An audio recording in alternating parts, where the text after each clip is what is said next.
בשם השם נעשה ונצליח. שיעור תורה, ברוכים הבאים.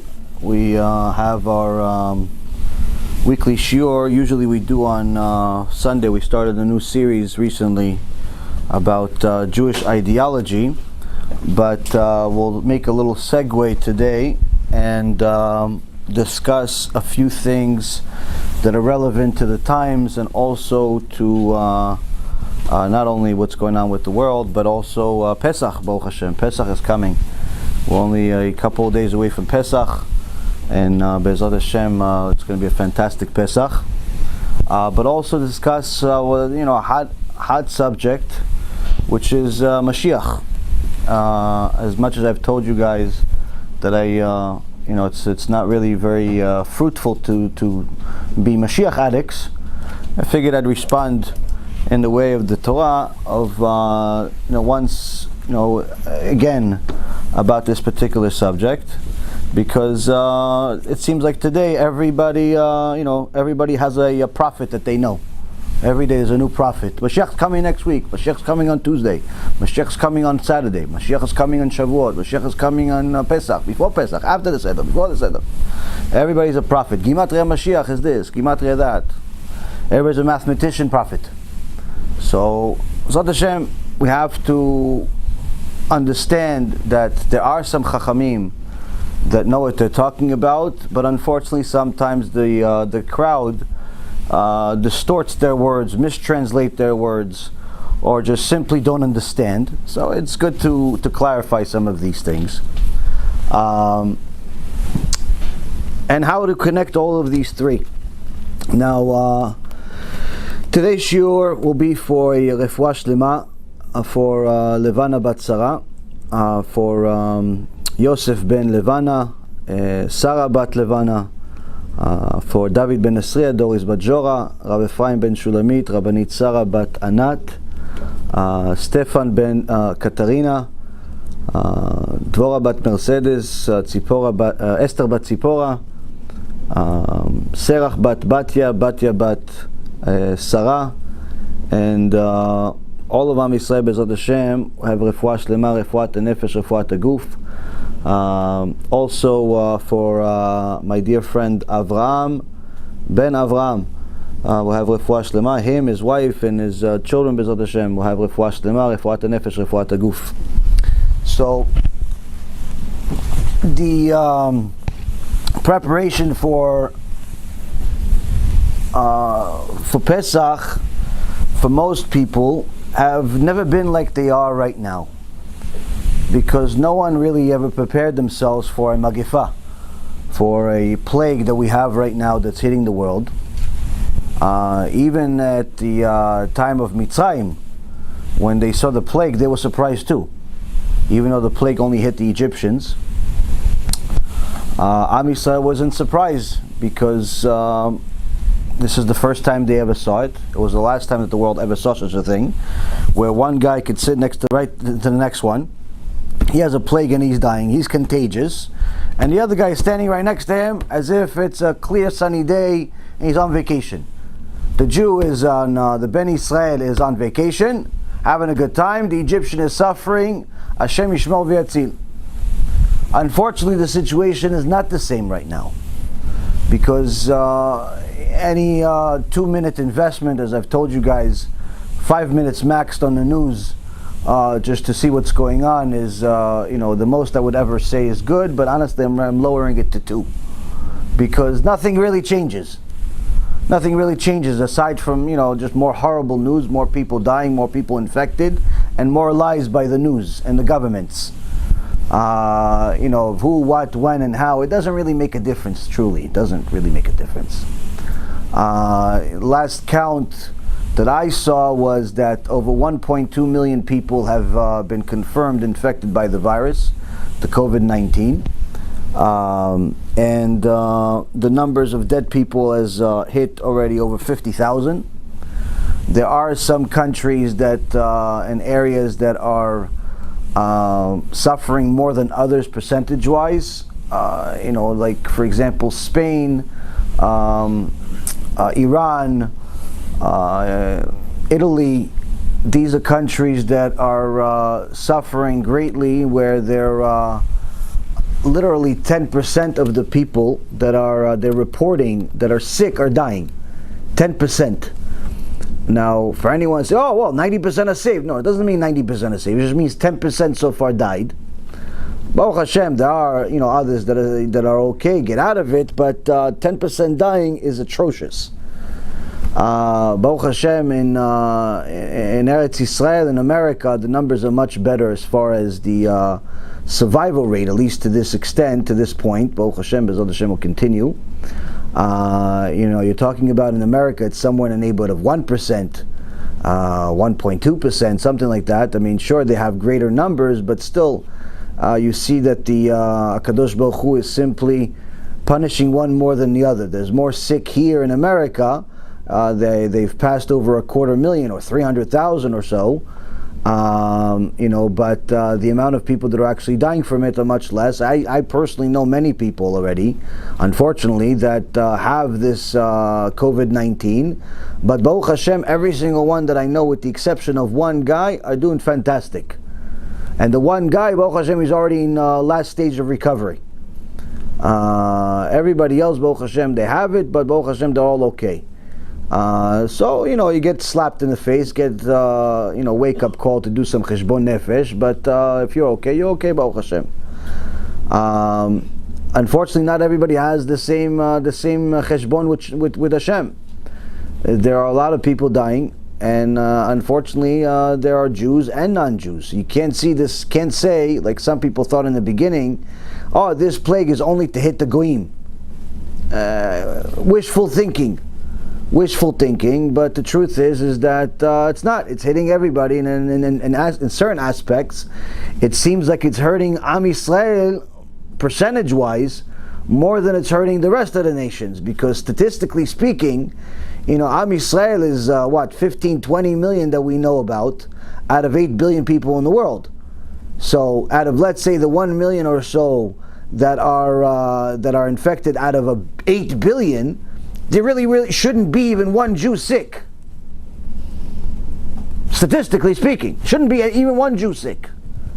Should be, 500 million Chinese or something. Should be, 500 million Muslims, 500 million Hindus. Okay, you finished the whole thing. It's not, it doesn't make any sense. Shows HaKadosh Baruch Hu is chas v'shalom. It's almost making it seem, at least from the outside perspective, as if all bets are off. But of course, as we all know, the salvation of HaKadosh Baruch Hu comes from the turmoil, from the times where it seems like there's no hope, from things that look hopeless. And that's actually part of what's going on, what we saw in PeSach. Where we were slaves at the worst possible level. On top of it, our forefathers were idol worshippers. And then Moshe Rabbeinu shows up. And we get the Torah. I mean, if you actually look at it, if you didn't know the story, it came from the Torah. And you tell them, listen, this is the rules. God says He's the only God. And that's pretty much the main commandment that you have in the world today. Don't eat any living animals. Don't murder anyone, and you have 7 no-hide laws in essence. Don't steal, things that are logical. So these guys that are the so-called the chosen ones, they're violating it. How are they doing? Worst one, idol worshipping. Oh, Hashem sends them the MaShiach. From the grand scheme, if you're an outsider, bystander, it don't make any sense. Why would He send them the Mashiach when they're idol worshipping? If you say, there were a bunch of tzaddikim, praying nits, praying this, praying that, everybody knows the entire Shas by heart, everybody's giving shurim to each other, everybody loves each other, achdut, unity, all the good things. Mashiach shows up, fantastic. Of course He's going to show up, the old tzaddikim, what's the news here? But you see, it's the opposite. We were in the worst possible level, and HaKadosh Baruch Hu sent us the Mashiach. This does not mean, like the Rashaim would think, so we should get worse then. No, it doesn't mean that. It means that HaKadosh Baruch Hu will bring us sometimes the light, bring us His light when things seem the most dark. Now, because of everything that's going on in the world today, as far as this coronavirus and the even worse virus that's happening in the world, which is the economic crash that's in the makings, that's actually happening, but is, in my opinion, still in the makings. Everyone is being forced at some point or another to do a self-evaluation of where do you stand in the grand plan of HaKadosh Baruch Hu. Is He part of your plan, or do you have your own plan that excludes Hashem? Because that's in essence going to determine whether you are a idol worshiper or you're not. Because if Hashem is the number one part of your plan, then you are okay. If Hashem is not part of your plan, or He's sometimes part of your plan, then you are a 100% idol worshiper, or at the very least partial idol worshiper. You're like a unemployed idol worshiper. You know, you like work sometimes when they need you. You're idol worshiping when So the point is, Rabotai, is that HaKadosh Baruch Hu is bringing the world into its knees right now to make sure that everyone has an opportunity. Everyone has an opportunity to do this self-evaluation once and for all.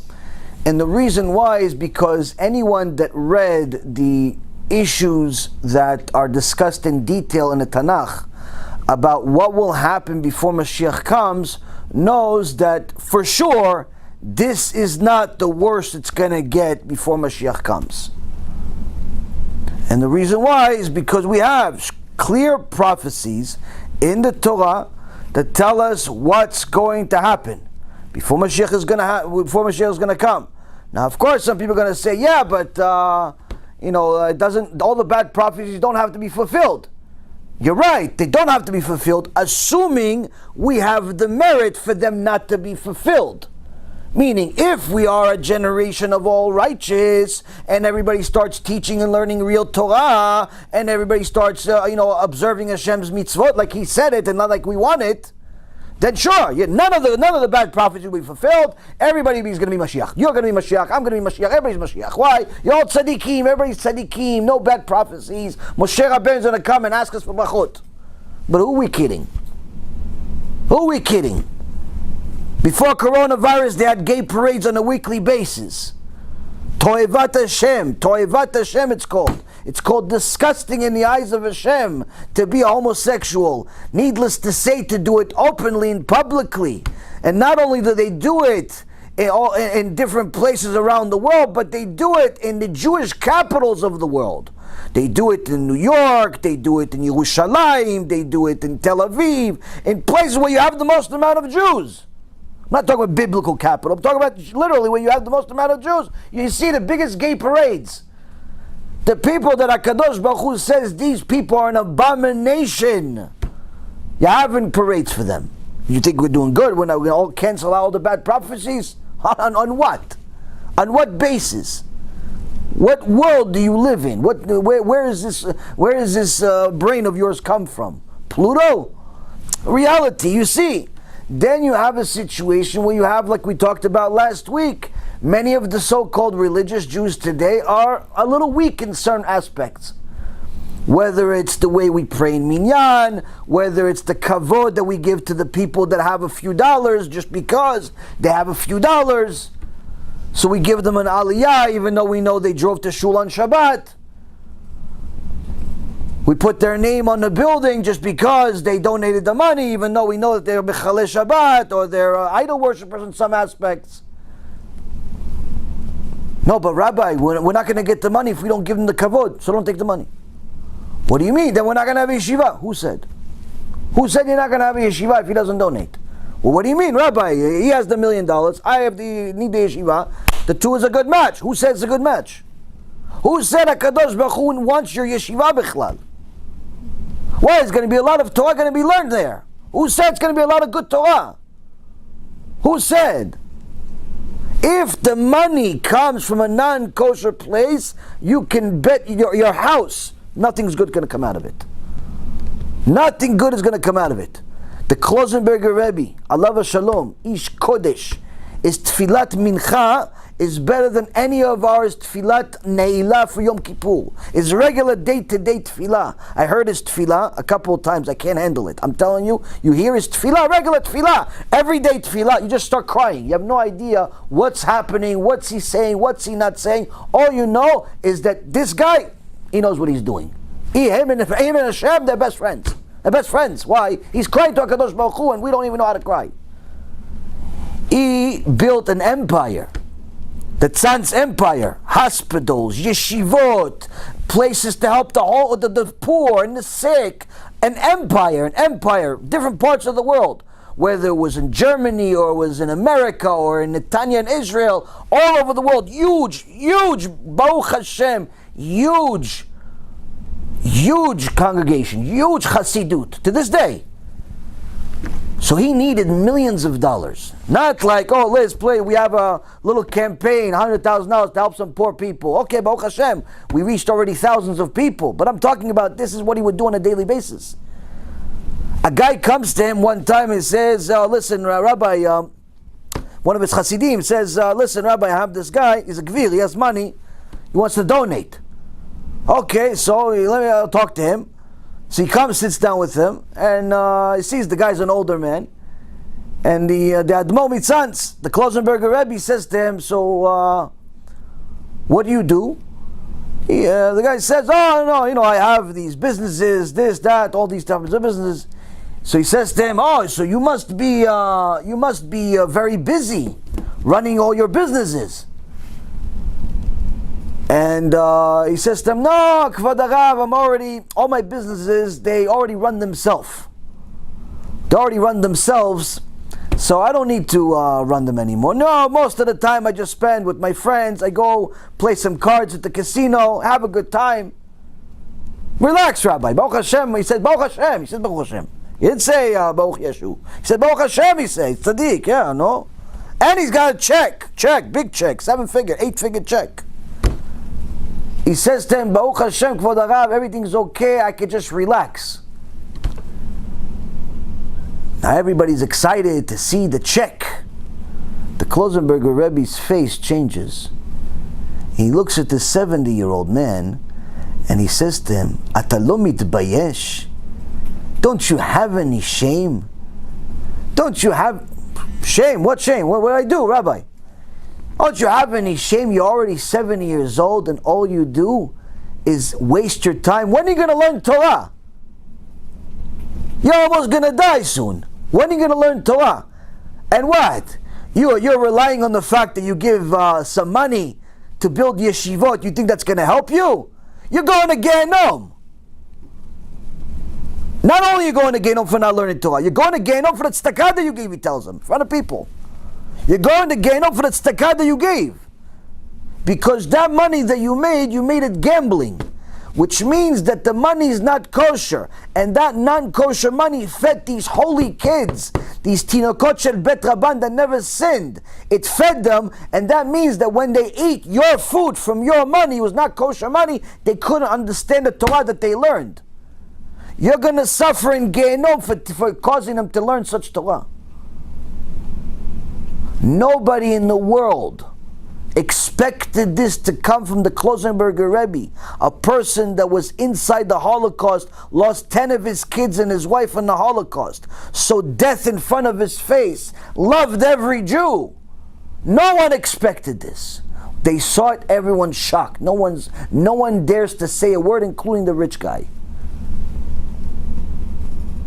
But the rich guy has never been talked this way, picked up his stuff and left. The Hasidim were a little upset. Why? They were just about to sign a deal with this guy for a few $1 million, build a few buildings. Another building, hospital, another yeshiva, and more Torah in the world, more good stuff. Said, Rebbe, what happened? The Klosenberger Rebbe says, I'm not delusional to think that what I just said to him is going to make this guy do real tshuva tomorrow. But at the very least, if my words of emet are going to affect him to not continue being a complete rasha, to continue his way without any pain, without any consideration that the fact that what he's doing is wrong, It's worth it. It's worth it to lose all the money in the world and the donations in the world and to get money from such a person. Go show me people that are doing the same thing. Not many, Rabotai, not many. Why? Because, Rabotai, sometimes, even though we believe in Hashem, even though we love Hashem, the reality is, sometimes we have a little bit of emunah crisis. When it comes to money, all bets are off. We put Hashem on the side. Okay, let me close this one deal, and then I get back to you, Hashem. Let me close this one deal, and then I get back to you. I'll take this job, I'll take this contract, I'll do this deal, and I'll get back to you, Hashem. No, if Hashem didn't want me to do it, why did He send me this criminal? We rationalize. Why? Because that's what the Satan wants us to do. So we have issues in the religious world also, Rabotai, whether it's the Batei Knesset, or it's money issues, or what's happening also in a business crisis. You have a business crisis. No one really seems to talk about it. It's a business crisis. When was the last time you signed up, you did a deal with one honest contractor? In any business. In any business. When can you find me somebody that's considered an honest business person, that you actually pay him for what he says he's going to do, and he actually does it? I'm not talking about somebody that does above and beyond. I'm saying somebody, you said, listen, what service do you sell? Oh, I clean pools. Okay, I'll got you. What service do you sell? Oh, I build, I fix kitchens. Okay, I got you. What else do you do? I sell chairs. Okay, I got you. I build this. I do that. Everybody has their job. No problem. It doesn't mean it's not exclusive on one industry. All industries.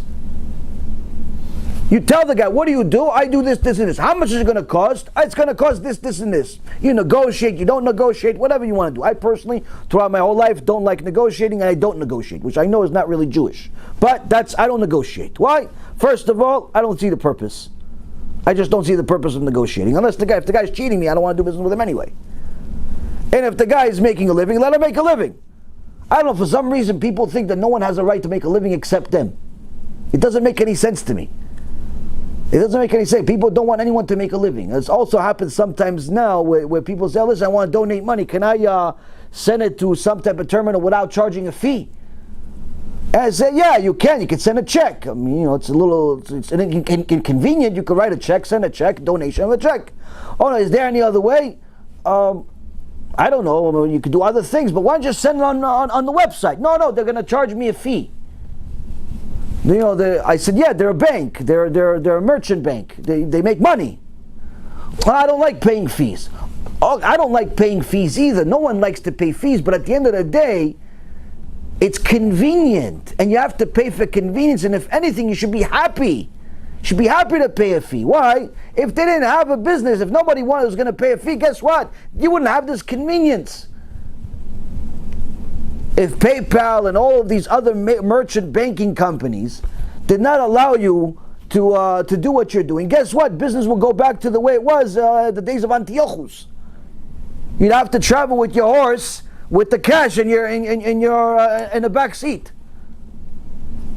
People always micromanaging. No, I want to save the $20, $30, $40, $10, $5 in fees. And reality is, Rabotai, my father told me something a long time ago. When it comes to business, God bless him, he's a smart man. He says, when it comes to business, don't negotiate the small stuff, only the big stuff. Let people make money. A few $100, let them make the money. What do you care? The few $100 going to change your life? If it does, you shouldn't be doing the business in the first place. Why, you're going to save $20, going to change your life? No. So give them the $20. Mabruk. Let them make money. Let them be happy. What do you care? 100, 250, whatever is little to you. It's small money. If you're negotiating a house, you're negotiating a castle, you're negotiating a company, you're negotiating, I don't know, a building, you're talking about a difference of hundreds of thousands of dollars or even tens of thousands of dollars. Fine, okay, that you want to negotiate. It means it's but a guy's going to make a few $100, mabruk, let him make a living. Let him make a living. Why do you always want to do business and everybody's unhappy? No one's going to want to do business with you.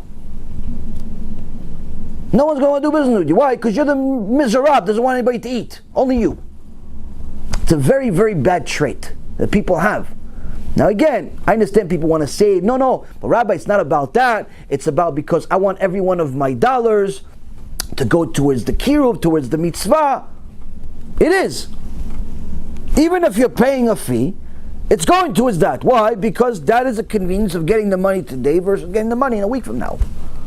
Or not getting the money at all because you're going to forget, or the Yetzirah is going to attack, and by the time you wanted to write the check, it went from 500 to 50. You forgot a zero because, Yetzirah attack.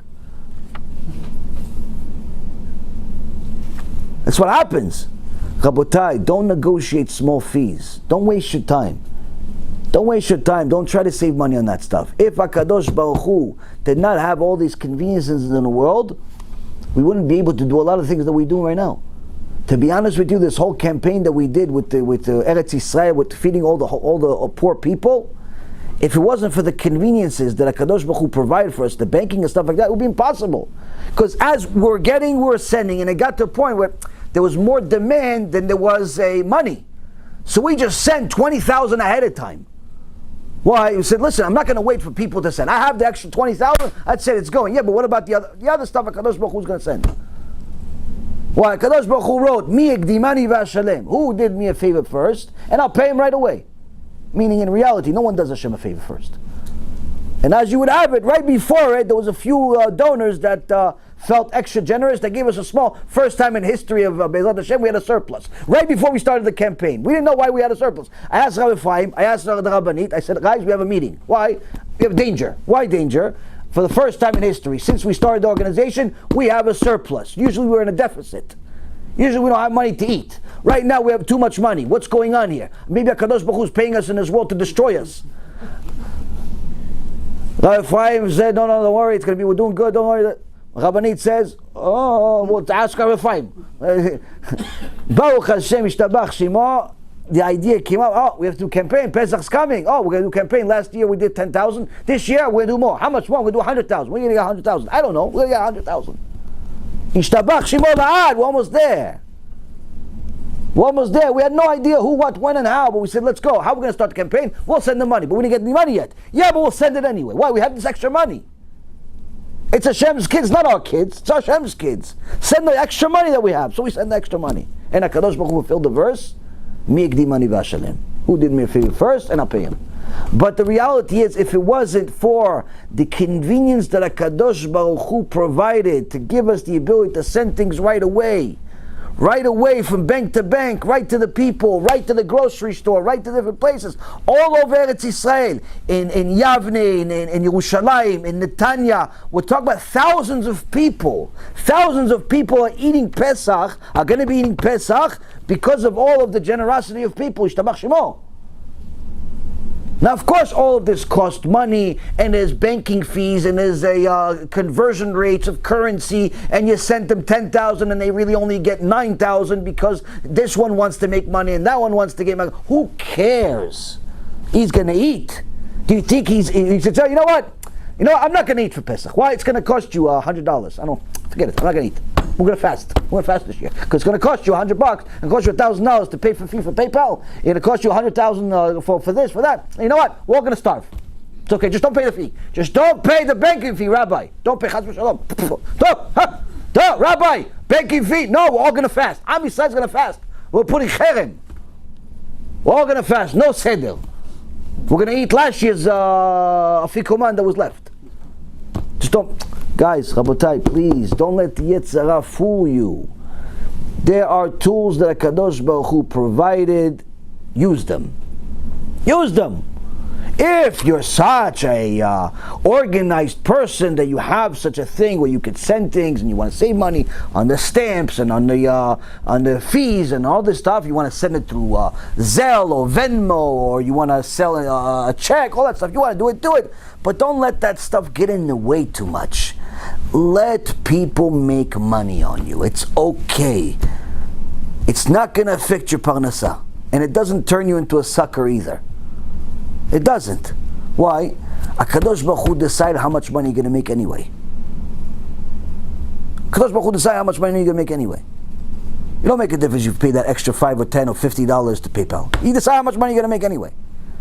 So take that into consideration. Also, it shows that your mind is being distracted by different things. Now, moving on, it's that we have to understand that HaKadosh Baruch Hu has us in such a situation where on one end, we have a lot of conveniences in the world, But on the second token, we have a situation where all of it could collapse in a minute. Because what's happening with this COVID-19 is that right now, as I explained to you guys last week, we have a circumstance that people are not going to work to the same extent. Almost 10 million people are out of a job right now in the last month, and that's only based on the count up to the first half of March. Really, things got bad the second half of March, which means that the news is going to get much worse when it comes out. The report comes out again in the next week or two. So, situation is not exactly good, which means that people are staying out of work. Now, you stay out of work for a while, you're either going to get fired. Most likely you already got fired, but if you didn't get fired, you're going to get fired. But aside from that, you're going to run out of money. And you're not going to be able to pay your bills. And that it becomes a domino effect like we talked about last week. I personally think that my guess is that people are simply going to get sick of the staying at home, and they're just all going to go outside, with or without the government caring, with the other government permission. That's what I think is going to happen. People are handling it right now because they're so scared. They're scared. No one wants to get sick. The news makes it seem like every 2 seconds somebody dies. Like everyone's dying. It makes it seem like there's like bodies, building up. They're building buildings from bodies now. They're making it like it's the Holocaust is in every street. Okay, a lot of people are dying. A lot of people are sick. But we have to put things in perspective. It's not like the end of the world. It's not the end of the world, but the media makes it seem. All right, every single person that dies is like 5 news articles about them. Okay, but said that we got it. No. What's going to happen is people, right now, they're not really suffering. They're annoyed, they're bored, they're scared. They're out of work for, let's say, the last few weeks. But once it gets to the point where they start running out of money, finished. All bets are off. Gets Trump, Bibi Netanyahu, and any president in between in every other country is going to go in the garbage. Why? People are going to say, listen, I'm going to die one or the other. I'm either going to die from COVID-19 or I'm going to die from starvation. I have to eat. Unless you're going to start paying my bills, I have to eat. I got to go back to work. And that's what's really going to happen. People are just simply going to go back to work. Why? Because that's it. That's the way it is. You have to make money. Now, if that doesn't happen, that's only going to be because HaKadosh Baruch Hu is going to get involved with people's free choice to an extent to scare them too much, to act irrational and stay like this for a long time. Stay enclosed, stay indoors, stay petrified, and not want to leave the house for months. And completely shatter the economy to an extent like we've never seen before. And the reason why I said never seen before, and don't include, let's say, the Great Depression in this, is because in the times of the Great Depression, we didn't have the speed of our economy like we have today. It took time to make the Great Depression what it was. And it took time to heal it. Here, the whole thing can happen in a matter of a couple of months. Because it's all based on certain things. I personally don't think it's going to happen. I think bad stuff may happen, but I don't necessarily think it's going to happen. But who knows? The point being, Rabotai, is that one way or another, HaKadosh Baruch Hu is putting everyone in their own private school right now to delve about what is the point of life, what is going on, where am I going, why am I here. I have quite a few text messages every single day of people that are scared even after I calm them down. That only calms them down for like an hour. They send another 5 text messages and say, what happened? No, I don't know what happened. Just listen to the same message I sent you an hour ago. Oh, okay. And it's the same thing over and over. People are they can't absorb it sometimes. So you have to understand, HaKadosh Baruch Hu, if you're scared, that means there's less God in your life. There's less God in your life, you have to add God. The cure? Torah. You have to learn about HaKadosh Baruch Hu. That's really the point. Now, what a lot of people are doing now is that they're connecting the disaster that's happening in the world to Mashiach. Because everyone understands that things are bad, they could get worse, they seem to be getting worse by the day-to-day basis. So this should be that Hashem is going to send us the salvation like He did with Moshe Rabbeinu. Right? Wrong. Reason why it's wrong is because anyone that learns about the topic of Mashiach is going to understand that there is going to be a series of events that take place before Mashiach. Now, although there are some tzaddikim, some chachamim that have discussed there being a plague before Mashiach and different crises and so on and so forth, this is by itself not it.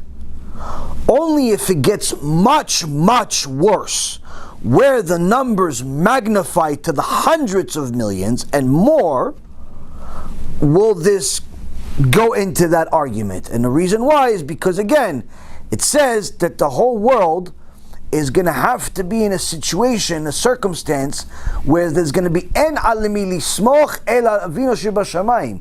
You'll have nothing to rely on other than HaKadosh Baruch Hu.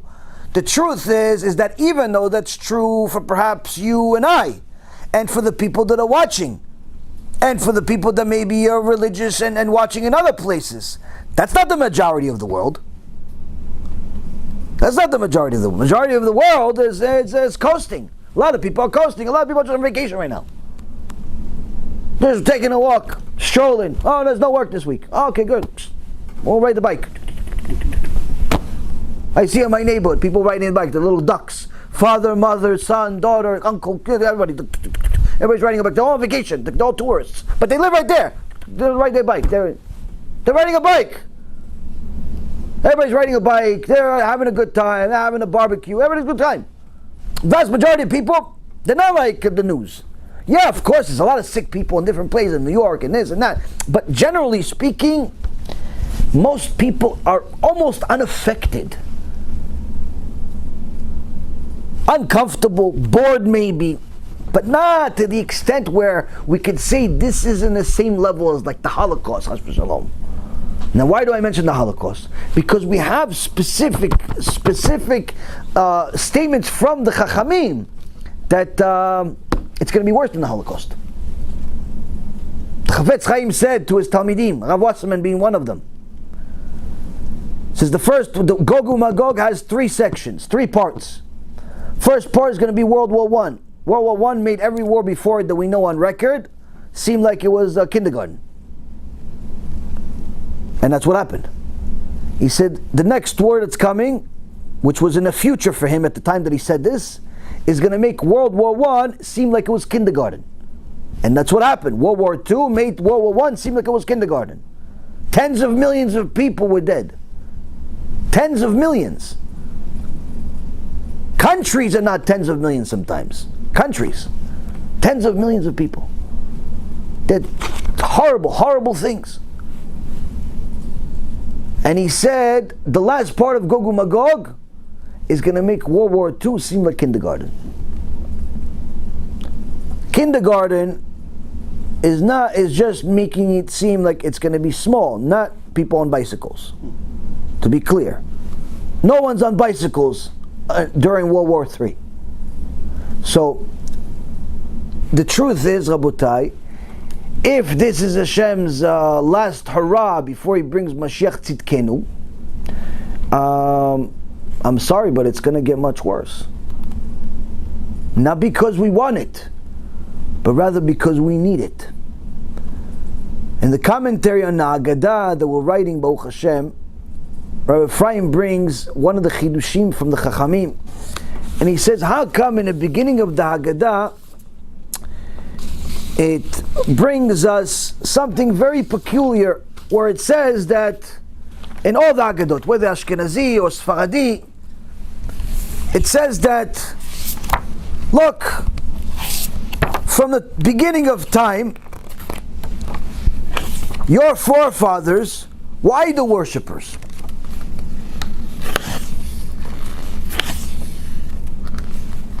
Chachamim ask, you didn't find anything else in compliment to say about Am Yisrael to start off the Haggadah? Author of the Haggadah, you couldn't find anything? He says, Mitchila of the Avodah Zarah, you avotenu. At first, our forefathers were idol worshippers. You couldn't find, there were tzaddikim, and Avraham, Yitzchak, Yaakov, Moshe, Aaron, David, Shlomo, all these tzaddikim. I mean, you had Adam HaRishon even, you want to go back all the way to the beginning. Really, the secret is behind the sin, the original sin, is that he wanted to live forever, so he could serve Hashem forever. That's the reason why he made the sin. That's the real reason. Anyone that thinks that he just wanted to go against Hashem because he wanted an apple or something is sick in their head. The real reason is because he wanted to serve Hashem fully, forever, and he knew that he's going to die. So, I wanted to serve Hashem forever. He wanted to find out where the tree of life is. But he didn't know where the tree of life is because the PeSach says the tree of life was in the middle of the garden. But where's the middle? So you had to eat from the tree of knowledge to find out where the middle is. So even if you go to the beginning, Adam HaRishon, Kodesh Kodeshim, the only one that HaKadosh Baruch Hu himself with his own hands made him. Go back to him, what a tzaddik he was. Spoke to HaKadosh Baruch Hu like they're friends. Talk about him. Talk about Noach. Saved the whole world. The only reason we're here is Noach. All you have to say is, your forefathers were idol worshippers. No, nothing else. So the Chachamim explain is that this is specifically to highlight the chesed of Hashem. The chesed of Hashem on Am Yisrael, that despite our flaws, He still saved us, but even more so to understand why we had to become slaves. You see, Rabotai Yekarim, Am Yisrael was superior from the beginning. The Shvatim, the 12 tribes, were superior to everyone else. Anyone that reads the Midrashim, like Midrash Me'am Loez, Midrash Rabbah, and that goes into the details of their lives, behind the scenes, behind the psukim, talks about the wars, you see that the Shvatim were superheroes. They had superhuman powers. Their intellect was beyond anything we could comprehend. If one of them would walk around in the world today, we would think of him as some type of a god of some type. Like it would be normal to be next to such people. They would defeat entire armies by themselves. So the Shvatim were Kodesh Kodeshim. Their kids were good too, but when you are around a bunch of idol worshippers, after a while it starts affecting you. Same thing happened even before them. Avraham didn't come from a good place. Didn't have a Shomer Shabbat father. His father Terach was the Walmart of idolatry. But despite that, Avraham overcame it. Meaning that, Rabotai, whether you go to Avraham or you go to the Shvatim or anywhere you go, idolatry was already in the system. So HaKadosh Baruch Hu had to cleanse this filth out of our neshamot. How? By literally breaking us down. The reason why we felt like we can do whatever we want is because we were in essence superior to everyone else. They were smarter than everybody else, they were more powerful than everybody else. You see, look, Yosef HaTzadik, the guy is sitting in jail for 12 years. No one knows who, what, when, and how. At the end of the whole thing, the guy goes up and one day he makes Egypt the richest country in the world. It's like you gave the guy, he's like a hedge fund manager, you gave him $5, you turned into a billionaire. How? I gave you an idea that you should have had yourself, but you didn't know how to execute it. No, they not only didn't know it, they didn't know how to execute nothing. They said, listen, you're like a man of God, you do what you want. We'll give you everything. The Midrash says that on the day that Paro made him the viceroy, made Yosef HaTzadik the viceroy, he made him a billionaire also. Well, it's not nice to make the guy that's number 2 next to the king, next to the Paro, some guy that's making $100,000 to $200,000 a year. No, we're going to put you in the same level. Make a throne for you, make a castle for you, make everything for you. That's why for all of those heroes that think that there's no proofs, to archaeological proofs to the Torah, you should look at some of the museums that highlight, there's certain places in the world that have different archaeological evidence of what happened in Egypt, and you actually see much proof, a lot of proof about specifically Yosef HaTzadik. Specifically Yosef HaTzadik. They called him a different name. I have a book in my house recently was published by Rabbi Zamir Cohen that talks about these archaeological proofs of the Torah, and you see that literally from the beginning of Bereshit, from Bereshit all the way to the end, there's archaeological proofs of it. Which means that if you haven't seen it, doesn't mean it doesn't exist. It just means you haven't studied enough. Because there's a lot of it. And it's not just Josephus. Like people think like Josephus is like the Torah. No, it's not just him. There's many other historians, many other proofs, many other writings, many other things. There's even writings among the Goyim, for example, of people that wrote about Yeshua ben Nun. Yeshua ben Nun, they chased him away. They were scared of Yeshua ben Nun. When Yeshua ben Nun went into Eretz Yisrael, the Goyim ran away. Some of them ran away. So they wrote about it in their own newspapers 3,300 years ago. So we're running away from this wicked, evil Yeshua ben Nun. They wrote about him. He's wicked. Paparazzi they had over there. Everybody. There's cameras and everything. Point is, Rabotai, is proofs for everything. If you didn't find it, it means you didn't look hard enough.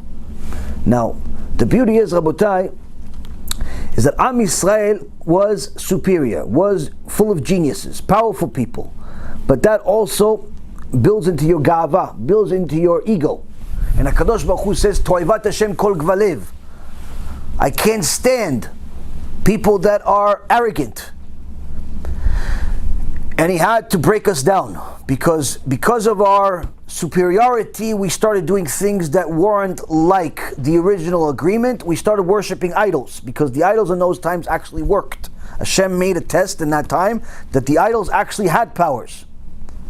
Egypt was full of superpower witchcraft. That's part of the reason of why Am Yisrael could not leave Egypt. Even when they tried, the statues would talk. The statues would talk and be like alarms. And as soon as someone left the camp, the statues would make a lot of noise and the people would be caught and killed. So there was a lot of things that people don't read from the basic psukim. The point is that HaKadosh Baruch Hu brought us to Egypt in order to break us down, in order to cleanse us out of this idolatry. To remove idolatry from our system. Now, to remove idolatry from your system is not so simple. Because idolatry, unlike other things, doesn't actually make sense. If you have a desire for, let's say, the opposite sex, that makes sense. Why? There's a physical issue there. There's hormones, there's feelings, and so on. So if you are an addict to promiscuity, it does make sense. It's wrong, but it makes sense. If you are addicted to money, it makes sense. Why? Because there is something rational about it, where you conclude in your mind that this money is your cure to certain problems. It may give you a certain amount of respect, it may give you a certain amount of pleasure, a certain amount of convenience, and so on and so forth. That makes sense. A lot of these things that people have addictions to make sense. Doesn't make them right, but you can explain them. Idolatry, on the other hand, the root of it doesn't make sense. Although part of it does make sense, because certain people say, no, I don't believe that the idol itself is God, but I believe that the idol connects me to God.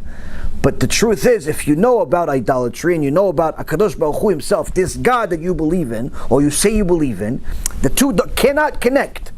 Why? Because God is everything, and you are using nothing to replace him. He is everything, and you are replacing him with the creation's creation. If you were, let's say, to idolize a living person, a creation, that's one thing. It's wrong, but nonetheless, it's something. It's second degree, let's say. But here, people are replacing God with nothing. It's the creation's creation, which is the lowest form of creation. But that also means that even the second level won't make sense after a short period of time, because once that person dies, he can no longer be that significant anymore. The point being, Rabotai, is that HaKadosh Baruch Hu had to remove this. But in order to remove idolatry, it requires a person's willpower. A person needs to want to get rid of it. You can't just tell the guy, listen, look, I can prove to you certain things about the New Testament, it's fake. You could show it to them. Yeah, you're right, doesn't make any sense, but I'm still going to church. Why? Why are you still going to church? You just agreed. It doesn't make any sense. Things contradict themselves. Yeah, it doesn't make any sense, but I don't know. It just, I'm so used to it. My family's there. I like it. I don't know. What else am I going to do? I can't do what you're doing. It's too much. It's like you see people, they know the truth, but they stay stuck. They stay stuck. Why? You have to want it. You have to want it. I heard of Mizrahi Shichyeh quote Rabbeinu Lupyan, who said about 50, 60 years ago that in order to remove a dome, the idolatry of the world, it requires to destroy the world. In order to remove the idolatry of this world, HaKadosh Baruch Hu has to destroy the world. Why? It's embedded into people. It's not like just something Hashem's going to appear and people say, oh, Hashem hu Elokim, Hashem hu Elokim. It doesn't work that way. It doesn't work that way. Why? He did it already. Obviously it didn't work. He said, I'm God, the only God in the world. Oh, okay. Don't have any idols. Oh, okay. 40 days later, there's an idol. How? And it's not like just Am Yisrael saw and heard this. Everyone in the world knew about this. We heard from Rachav when she met Yeshua ben Nun, the Meraglim came over there, said, no, we heard what your God did for you and everything. We know everything. Your God's real. He's the God of the heavens and the earth and everything. We heard about it. Meaning, even the Goyim around the world knew about Mount Sinai, but they still worship idols. Meaning that to remove idolatry is not just 1, 2, 3, prove to them A, B, C, you're finished. The person has to want to do it. He has to want to leave idolatry, forsake it, which requires a certain amount of pain.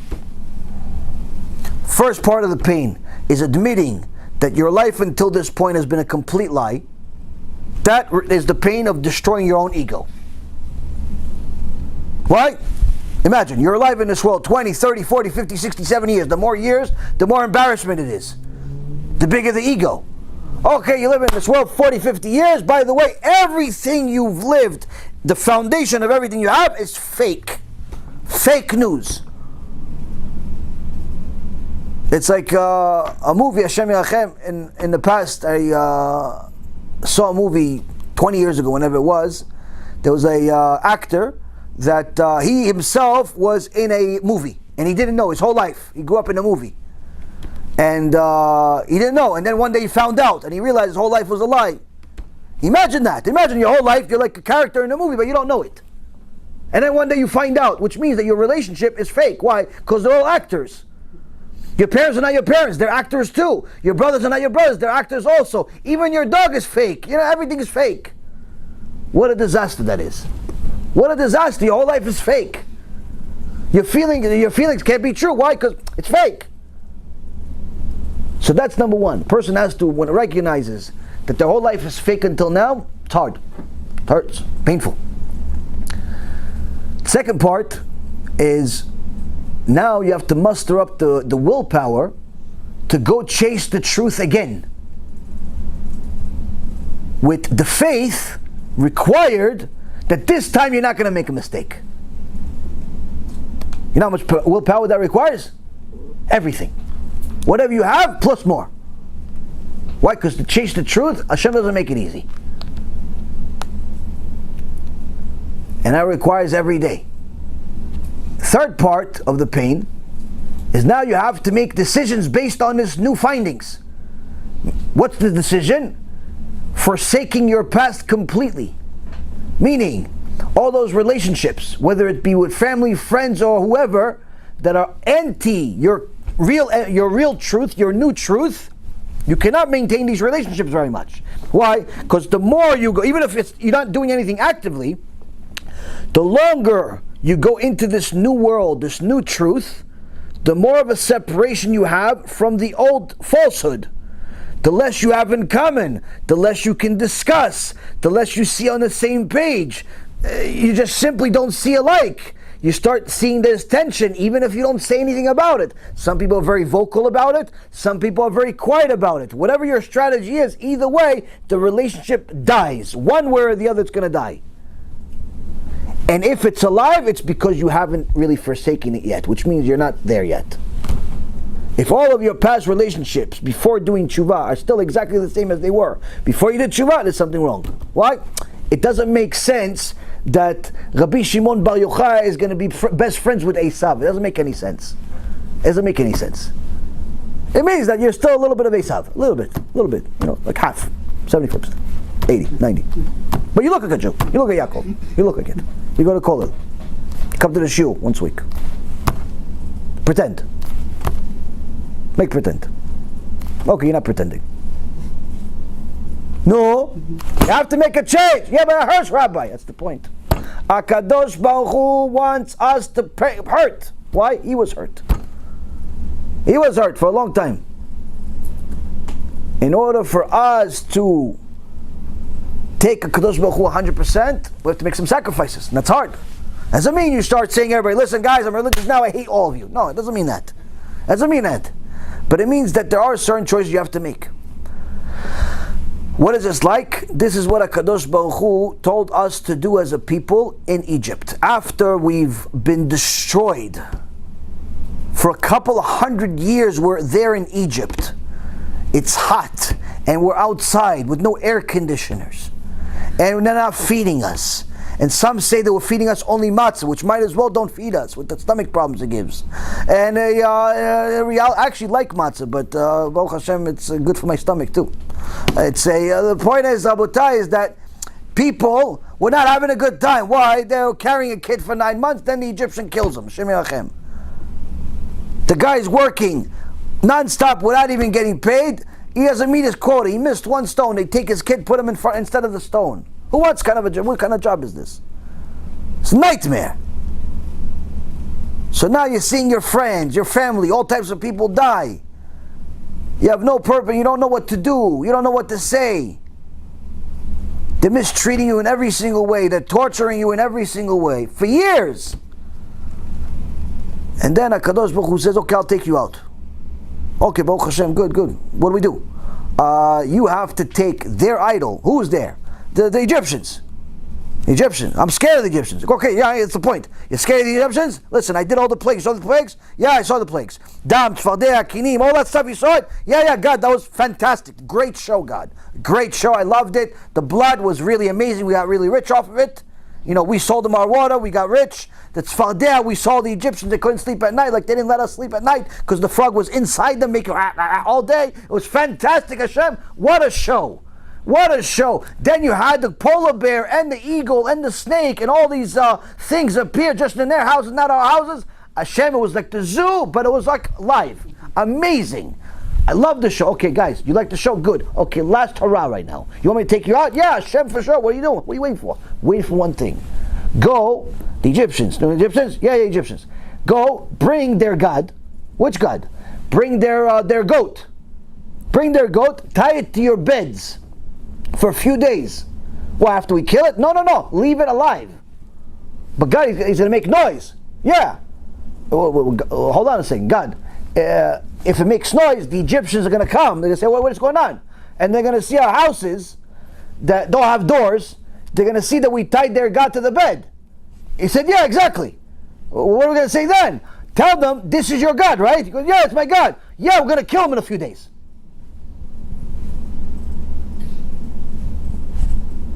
No, hold on a second, God. Are you serious?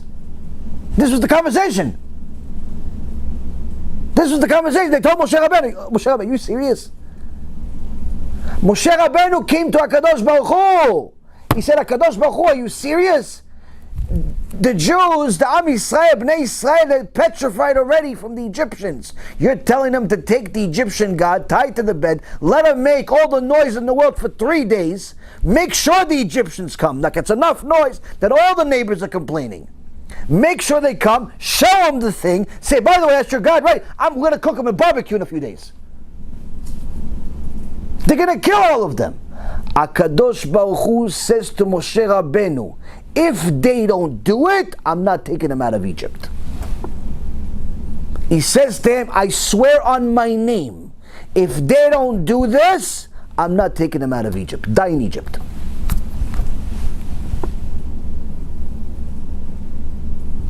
Now you think about it. Hold on a second. All the plagues, all the things, why don't you just kill their God already as part of the whole thing? Why do we have to kill their God? Why do we have to barbecue it? Why do we have to make a whole show out of it and we're scared of these Egyptians? Kadosh Baruch Hu says, without abandoning idolatry, you cannot expect me as a God. Okay, but we accept you. No. You can't accept me, just say, I believe. I believe in my heart, God. No. You have to go through the pain. You have to make the sacrifice in order to accept the Kadosh Baruch Hu. You cannot just say Shema Yisrael and think that you're religious. You have to make a sacrifice. Overcome a major fear. What are you scared of? I'm scared of this. Okay, overcome it. Overcome it. Their biggest fear in the world was the Egyptians. Their biggest fear in the world was the Egyptians, Rabotai. And also part of them also believed in this fake god, this goat. HaKadosh Baruch Hu said you're not leaving Egypt until you abandon it completely. And that requires pain. Tshuva requires pain sometimes. All the time, really. You know, sometimes people tell me, oh, Be'ezrat Hashem, Am Yisrael does tshuva in an easy way. It doesn't exist. I laugh inside, I don't tell them, but I laugh. It doesn't exist. If it's easy, it's not tshuva. If it's easy, it's not tshuva. Why? Tshuva hurts. But it's good for you. It's like medicine. And that's what the Haggadah starts with and says to us, Rabotai Yekarim, Avotenu were idol worshippers, but HaKadosh Baruch Hu took them out of Egypt. Why? Why is this whole process? Because the medicine hurts, but it's required. If somebody was beaten up by another person, Rabbi Ephraim says, of course the person will want to beat him up. Why are you beating me up? But if he finds out that the guy that cut him and the guy that sliced him is also a doctor that saved his life, is he going to be upset at him for hurting him? Or he's going to say, thank you, doc, you saved my life. Rabotai Karim, we start off with the part about this Haggadah, that idol worship. Why? To show us that HaKadosh Baruch Hu had to send us through pain in order to give us the medicine. What we have today as coronavirus is not a disease. It's a cure. Only thing is, it depends how you take it. If it causes you to do tshuva, it is a cure. If it doesn't cause you to do tshuva, it's a virus. And that's one of the things that we have to understand at this time. We have a situation where we go and we see the Haggadah year after year, and we have no idea why it says what it says. You read it, you look at it, and we don't understand why, because we're reading the basics, and you heard about it, and it's 1, 2, 3, and it's like, that's where we have to read some commentary. Be'ezrat Hashem, we'll have some commentary in our Haggadah, if Hashem gives us the strength to finish it before PeSach, and not before Shavuot. One of the parts is the 4 sons. You see, Rabotai, we have a famous story, everyone knows, that we have the 4 sons, that the Torah spoke to the 4 sons. These 4 sons represent Am Yisrael. And it's not Am Yisrael of 3,000 years ago, it's Am Yisrael of today. You see, right now, with this situation that's happening in the world, everyone is treating it differently. Some people are hysterical, panicking, don't know what to do. A few people told me they have no purpose to life anymore, they want to die. A few people told me that it's the greatest thing that ever happened to them. And, people are mixed. One guy last week told me that he doesn't know what to do with his life. Today I spoke to him, he said, wow, it's amazing. What's the difference? On Shabbat he learned some Torah. So, right now there's a lot of confusion. Most likely there's going to be even more, because there's, like I said, I don't think it's necessarily going to get better right away. It all depends on how we treat it. If a lot of people start doing tshuva, it may end right away. If people do not do tshuva, Hashem has to continue this until everybody gets the chance. And the reason why is because before it all ends, before Hashem sends Mashiach, everyone has to get a chance to do tshuva. Not just a chance where they see one YouTube video, not just a chance where they meet one person, not just a chance where they go to shul once or twice, but a chance where Hashem says, look, you had all of the chances. I sent you a plane, I sent you a helicopter, I sent you a boat, I sent you a friend, I sent you all types of things. You didn't take any of the choices. What do you want from me? I had to destroy you. And when we see what we did, we're going to ask Hashem, please judge us already. We're embarrassed. We're so embarrassed of our own actions. Before HaKadosh Baruch Hu brings Mashiach, there's going to be a war where 2/3 of the world is going to die in a matter of minutes. At the time that this was written, Rabotai, the most sophisticated weapon in the world was simply powder. Powder that made explosives, barely nothing. The most you could explode is maybe a room. Which means that even if you took all the powder and shot it from one side of the camp to the other, at best you killed a few hundred people. But HaKadosh Baruch Hu already told the prophets that in a matter of minutes, the Gaon Mivina says 8, 9, 10 minutes, something like that. I don't remember seeing it with my own eyes. Some people say 8 minutes, some people 9 minutes, some people say 12 minutes. Doesn't make a difference. Point is, a few minutes. HaKadosh Baruch Hu already told us the world's going to be destroyed in a short period of time. Minutes, 2/3. At the time this was written, that wasn't possible. Today, no one needs to be a genius to understand this is very possible. And even less time. The only reason it take 8 minutes is because it takes a while for the missile to arrive.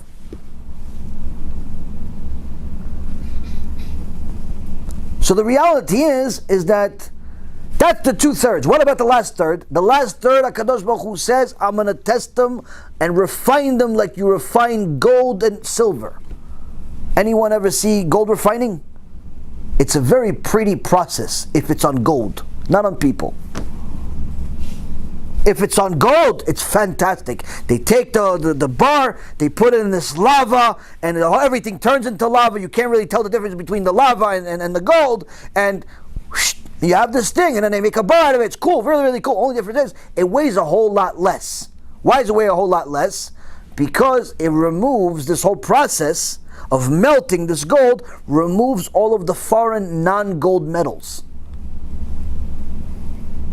That's the whole point of gold refining. You take all the gold that people sell you, or that you bought. Now all this gold is not pure gold. It has other things in it. Sometimes for the sake of making it hard, sometimes for making it seem like it's heavier. If it was all 100% gold, it would be, first of all, it wouldn't be able to make it into jewelry because it would be too flexible. It would break. But aside from that, it would be too light. So you have other metals in it. But when you refine gold and make it into that, you have to remove all of that. When you see those gold bars always say 99%. Why 99%? You need that extra 1% or 0.1% in order to make it as stiff as it is and so on. The point is that when the refining, when it's 100% refined, it's liquid. To remove all the other stuff, what happens to all the other stuff? They make something else with it? No, it gets destroyed. It doesn't have the staying power like the gold to survive. This lava, this heat. HaKadosh Baruch Hu says you do it on gold, it looks really cool, especially on YouTube. But if you do it with people, it's not so cool. But he said he's going to do it with people. How? He's going to test us to our max. Whatever test you've had so far, kindergarten. You had a test, something happened, something didn't happen, something you thought happened but didn't happen. Whatever happened, you cried, you didn't cry, you were upset, you were depressed, you were in pain, in surgeries, all that stuff. Kindergarten. Why? HaKadosh Baruch Hu said, I'm going to refine everybody. Unless you're ready beforehand. Unless you're already going through it now. Unless you're doing tshuva now. Unless you refine yourself now. If you're already refined, you already show up as 100% gold. HaKadosh Baruch Hu, look, I fixed my midot, I gave charity, I did kiruv, I learned Torah, my kids go learn Torah, everybody's doing Torah. All of our life is HaKadosh Baruch Hu, all day, all night. We're still living in this world though. But we're doing the best that we can, and mamash, we're doing good. HaKadosh Baruch Hu says, you're already refined. You're in this section. If you're not refined, I have to refine you. You're still angry. You're still stingy. You're still this. You're still that. You're still a little bit of an idol worshiper sometimes. You worship money. You worship the opposite gender. You worship material. I have to refine you, HaKadosh Baruch Hu says. All of that happens with the last third. The last third.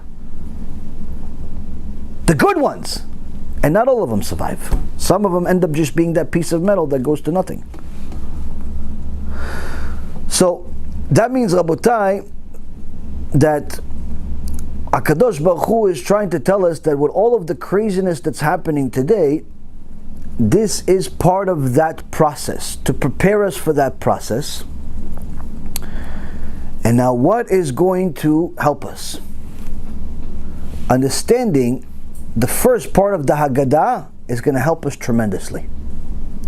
Understanding the story of the 4 sons is going to help us tremendously.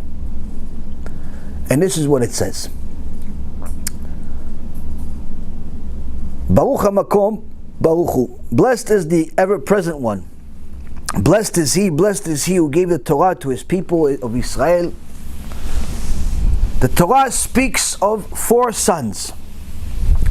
One who is wise, one who is wicked, one who is simple, and one who does not know to ask. This is a fun part. I remember growing up, reading it. We would always make fun of the one that was the Rasha. You know, you would always want to be the Chacham, and whoever got stuck with the Rasha, no, Gabi, Rasha, no, Yaron, Rasha, you know, make fun of the Rasha. We didn't really know what it all meant.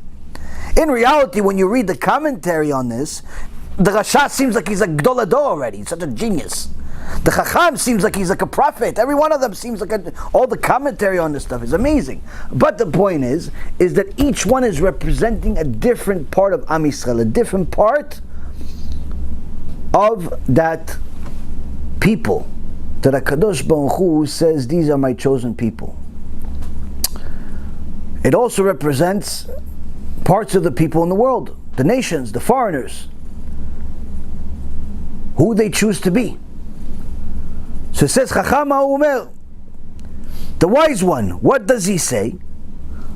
What are the testimonies, the chukim, the statutes that Hashem our God commanded us?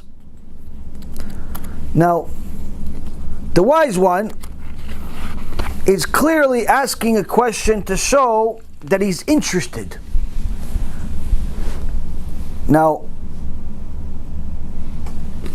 the sign of a person that's smart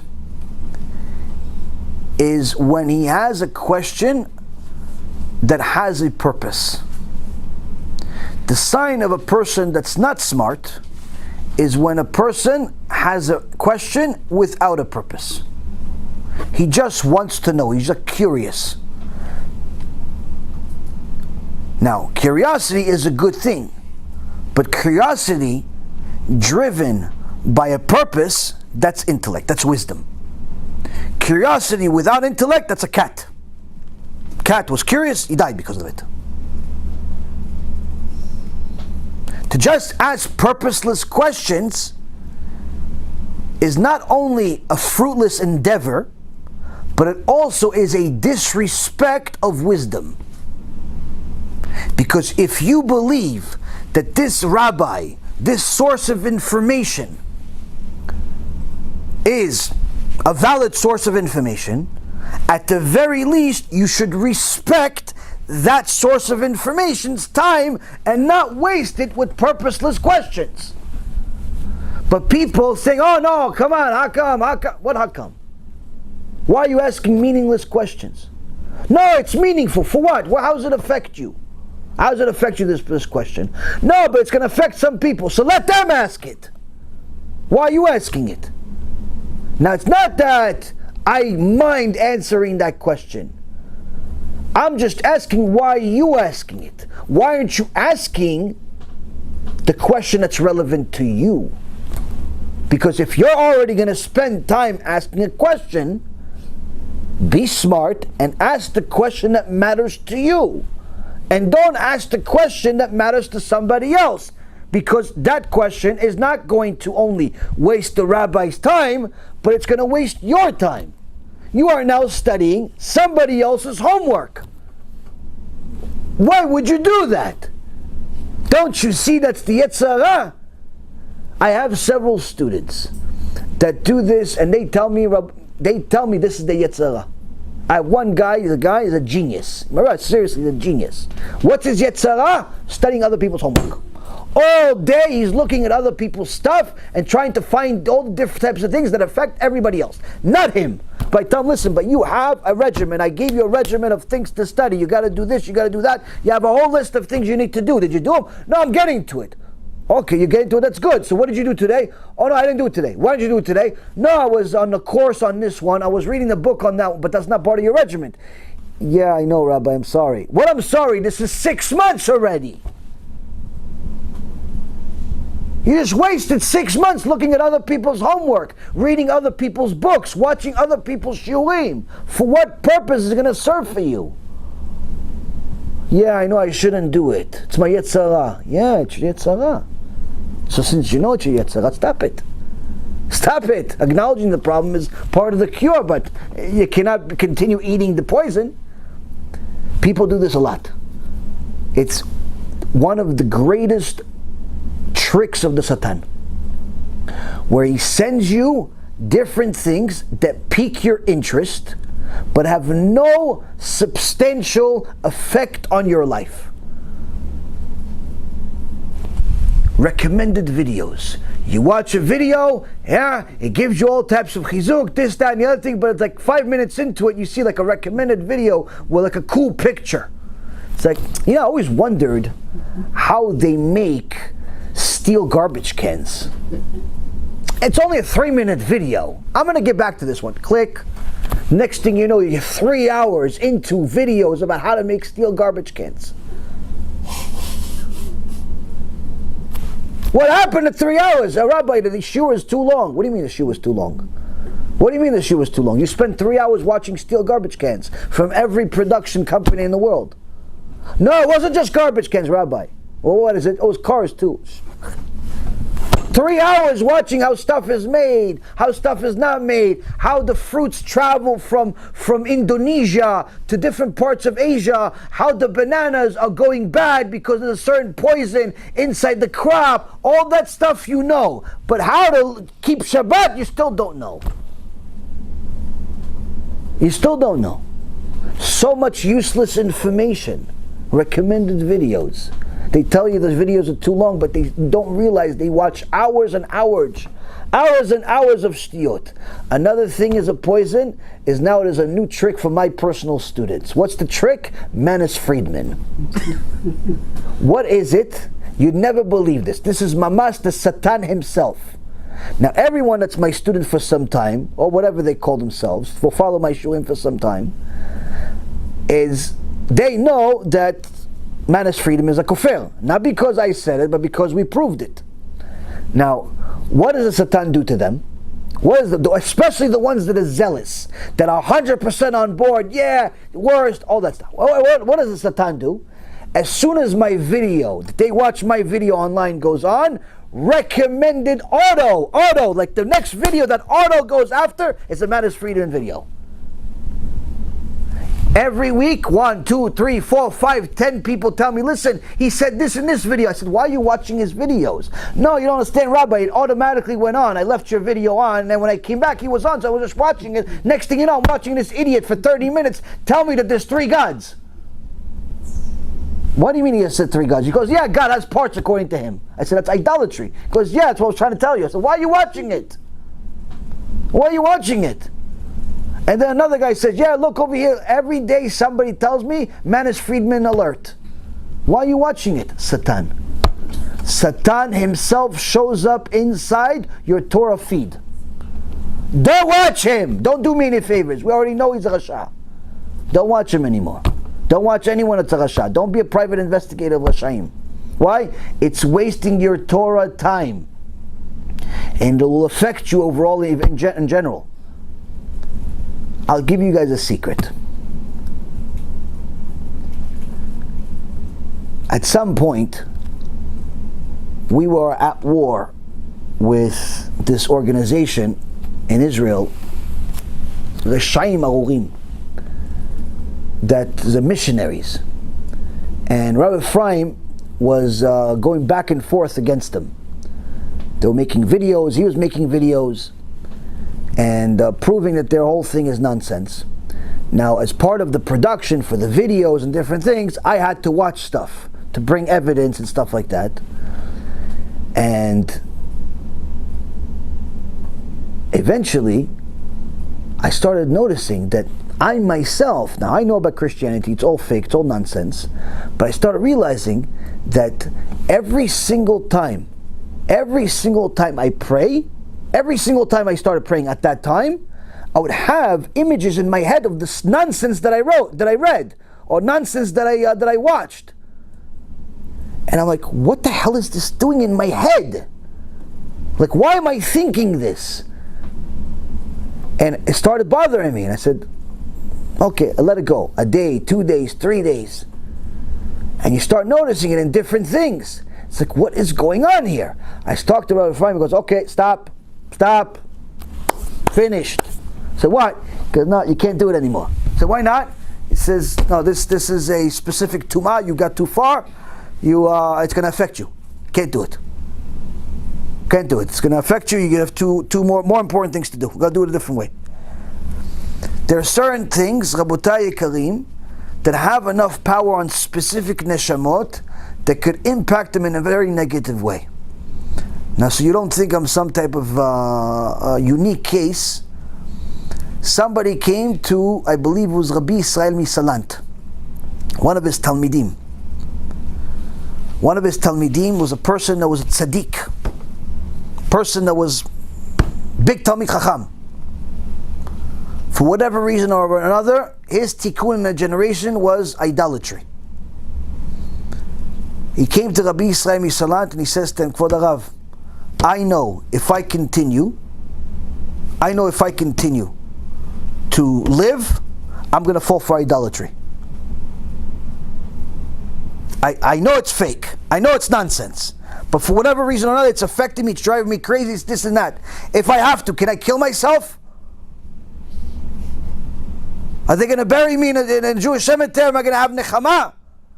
There was a PeSach on this specific unique case. On this specific unique case, he says you're patur. You're still okay. It's for you and your level and where you are.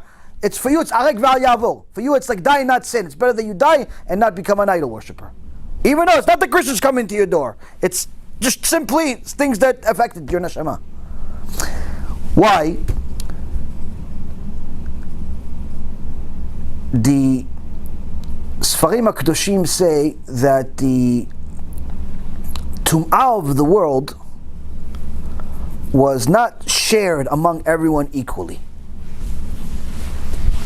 And the Tum'ah, a big part of it, was condensed into a single source.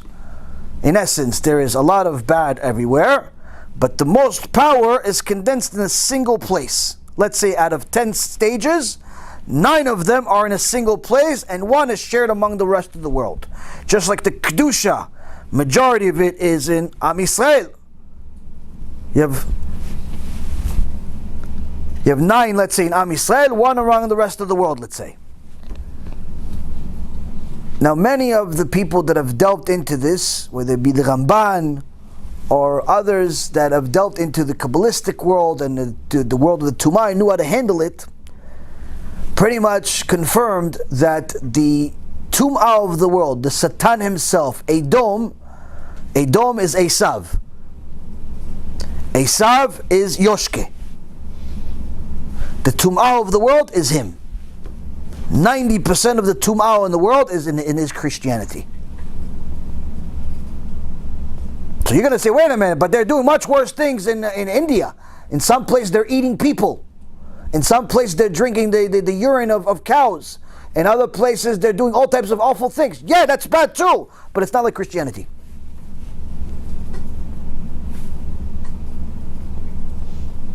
One of the things that I've seen with my own eyes is how Christianity affects most people that give it any credit.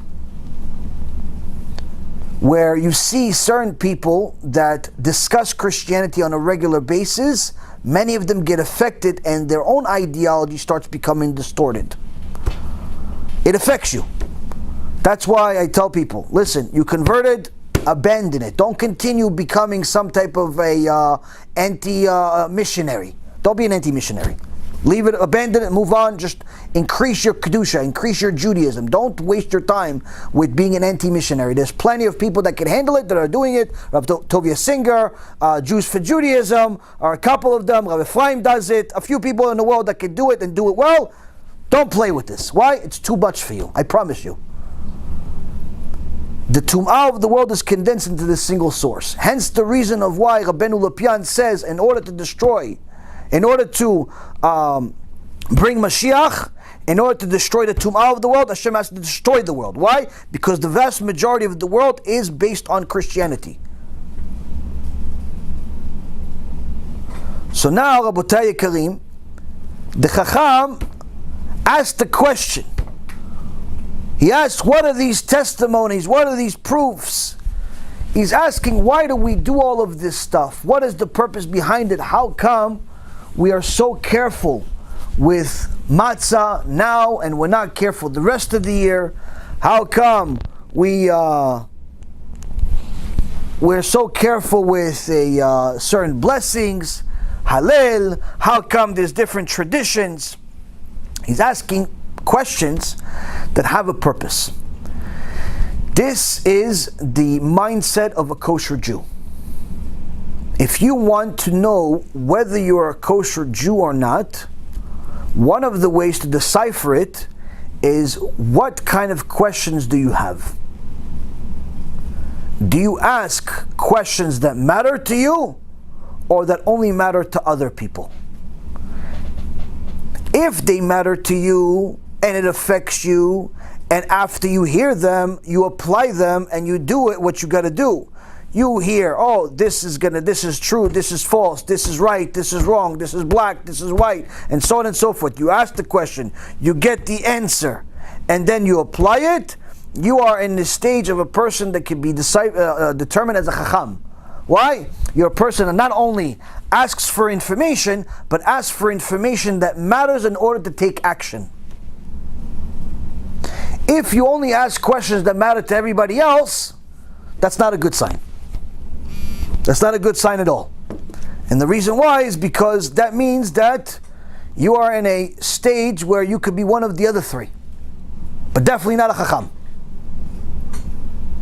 Definitely not a chacham. Sometimes people ask questions that are unrealistic, where they just started doing tshuva 1, 2, 3, 4, 5 years, 6 years, but they're already trying to do things that the tzaddikim did. They're trying to go and write a check without having any money to clear it. They want to do things that they read in the book about Rav Elyashiv, Rav Ovadia, all the tzaddikim, Baal Shem Tov. They want to do no, Rabbi, from now on I'm doing Tanit Dibur every day. I'm never going to talk anymore. Okay, buddy. You're going to become religious for a week and then secular for a year. Why? It's not for you. You can't do it. You can't do it. They say, okay, yeah, from now on, Rabbi, I'm never going to say Lashon Hara anymore. Okay, Bezat Hashem. Bezat Hashem. Your commitment should be, instead of this Lashon Hara, it's good. It should be, from now on, Rabbi, I'm going to learn Torah a half hour a day. All that time you're going to spend saying Lashon Hara, learn Torah with that time instead. Why? Because Torah is going to give you the strength to not say Lashon Hara. But to say from now on I'm going to say Lashon Hara, big thing. How do I know? When the Chafetz Chaim wrote the foundation of all the information we know about Lashon Hara, he wrote the Sfarim. He went to the Gdol Hador, Rav Gozinski, and he told Kvod Harav, people are not buying this book because they don't understand the significance of Lashon Hara. So Rav Chaim Ozer Gozinski said to him, he goes, you're right, Lashon Hara, it's destruction of Bet HaMikdash, it's the worst. Hashem counts it as if it's murder also, and so on and so forth. He says, yeah, Kvod Harav, so why don't you tell this to the people? Rav Grodzinski says, no, I can't say that to the people. He says, okay, so you know what, Kvod Harav, it's too much for them? He goes, yeah, it's too much for them, they're not going to be able to handle it. He goes, okay, Kvod Harav, why don't you say this? Tell them that saying Lashon Hara is like eating pig. All Jews know that eating pig is not allowed, even the non-religious Jews. Rav Chaim Ozer Godinsky, the Gdol Ador Kodesh Kodeshim, a good part of the world yeshivot and Talmidei Chachamim in the world, thanks to him. We're not talking about somebody that's no big deal. Talk about a Gdol Ador. He says to the Chafetz Chaim, I can't say that. He says, why not? It's worse than eating pig. Because you're right, but if I tell people saying Lashon Hara is like eating pig, you know what people are going to do? They're going to start eating pig. They're going to say, I'm already saying Lashon Hara anyway. Let me eat some bacon with it also. Put some ketchup on it. While I'm saying Lashon Hara, have some bacon, egg, and cheese. I'm already going this way or that. That's the mind of a Rasha. But it's also the mind of an ignorant. So the point is, Rabotai, it's very, very important to know you cannot take on anything that's more than the pshat, more than the basics, without permission from your rabbi, who knows you really well, who knows what you can handle more than you do. You know how he knows you more than you do? Because he's seen many like you rise and fall. And the point is, Rabotai, is that a lot of people, they take on certain things too much. They break. Sometimes it's necessary to break in order to know that what you can and you can't handle. But the reality is, there's sometimes a way to save yourself the pain. So a Chacham is a person that asks questions with a purpose and wants to apply everything, wants to apply the things that he learns. What's the Rasha? The Rasha says, Ma avodah azot lachem. Lachem velo lo. The Rasha says, the wicked one says, what is this service to you? And you notice that he says, what's the service to you? Why didn't he say, what's the service? Because the Rasha already is excluding himself. He says, I'm not keeping Shabbat. I'm not keeping Tarat Mishpacha. I'm not keeping kosher. Why are you doing all this though? I'm not keeping it, but why are you? Why are you keeping it? Why do you have the seder? Why are you so worried about what you can eat for the next week and a half? What do you care? What are you eating these squares, these circles, these crackers? Why are you eating that? Why are you doing all this stuff? For what? Why? You're doing it to commemorate Egypt? You commemorate Egypt every day. The Exodus? You say Shema Yisrael. Shema Yisrael commemorates Exodus. Putting on tzitzit commemorates Exodus. Putting on tefillin commemorates the Exodus. So what's difference about this? Why are you doing all this? Why? For what? The Rasha Rabotai, he asks the questions for what? Not because he wants to know an answer, but because he wants to make sure that you're confused. That's what the Rasha does.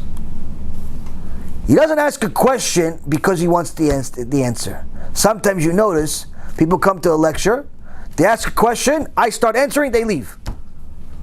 That's a Rasha. That's a Rasha. Why? He doesn't want the answer. He wants to throw a bomb in hopes that the rabbi doesn't have the answer, so other people are confused. That's a Rasha. That's one example of a Rasha. A Rasha is also a person that when you speak, he looks at everything. If it applies to everybody else, he supports it. If it applies to him, he rejects it. He says, to them and not to me. And this Rasha sometimes shows up at the Seder. The question is, why does he show up at the Seder? Why does Rasha show up at the Seder? So, the Chachamim say that this Rasha is not a lost cause though. Although he's wicked, although he's bad, although he does bad things, he's not a lost cause. Why? He still showed up at the Seder. So it's our job to stick him next to somebody that's chacham, so he can do some kiruv, has some answers, knows what's the purpose of life, knows what to do, what not to do, who, what, when, and how, knows how to deal with these things. What if you don't have such a chacham? If you don't have such a chacham, don't invite such a rasha. You have to know how to deal with these people. Why? Because what happens is, these people, they do not stay quiet. They have to speak their minds. And if you start having a philosophical conversation with a rasha during your seder, it could create a lot of problems. Maybe not for you, but perhaps for your kids, perhaps for your wife, perhaps for your husband, perhaps for somebody else there. So don't assume that everyone is on the same scale, on the same level of understanding. If you're going to have guests, which I'm assuming most people this year are not going to have guests, but if you're going to have people and you're going to have these types of conversations, make sure that the conversation is something that everyone can handle, not just you. Don't talk about specific issues that you know are perhaps sophisticated. The other issue is that really you're not supposed to talk about these things in the Seder table. During the Seder, you're supposed to talk about Mitzrayim, the Exodus. That's really what you're supposed to talk about. That's the mitzvah, that's the whole mitzvah, which we're going to get to at the end.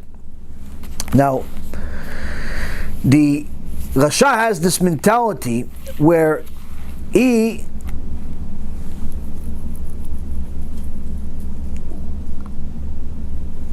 has some type of connection, but it's not very much. He still shows up to the Seder, but he's not willing to take on Shabbat. He's not willing to take on all of the big mitzvot. He's simply staying connected for a reason he even himself does not understand. Many of those people exist in the world today. They're wicked, but they don't really know exactly why. The answer is ego. They have turned themselves into a small god. Their ego has turned them into a small god. What is the Rasha really? Rasha is somebody who doesn't like to be told what to do. He doesn't like that you're going to tell him when to start Shabbat, and when to use his phone, and when to use his computer, and what to watch, and what to eat, and where to go, and who to marry. He doesn't like to be told that. She doesn't like to be told what clothes to wear, what clothes not to wear, what's too short, what's too long. She doesn't like to be told that. What are you, my father? That's what they answer you. You're a rabbi. You shouldn't be dealing with women's modesty. Let a woman deal with women's modesty. That's the best answer. Let a woman deal with women's modesty. Yeah, well, I don't know. Apparently in the Gemara there's no such thing. In the Gemara it was all men. All men in the Gemara. The poskim are all men. There's no woman posek. Our halachot are made by men. So the point is, Rabotai, is that a person needs to understand is that if you are rejecting the truth, that's not an act of righteousness. It's an act of wickedness. It's an act of the Rasha that in essence is rejecting the truth despite it being true, but only because it affects you. I had somebody that from time to time communicates send me a rebuke last week. What was the rebuke? We published a video about the witness that went to India and again prove everything we've been saying for the last 4 or 5 years about how all wigs are from idolatry. Now he went there, recorded everything, recorded people that are in the business, recorded people that are idol worshippers themselves, put it all on documentation, and showed everything, and then spoke English. So it's not even like something you're relying on translations.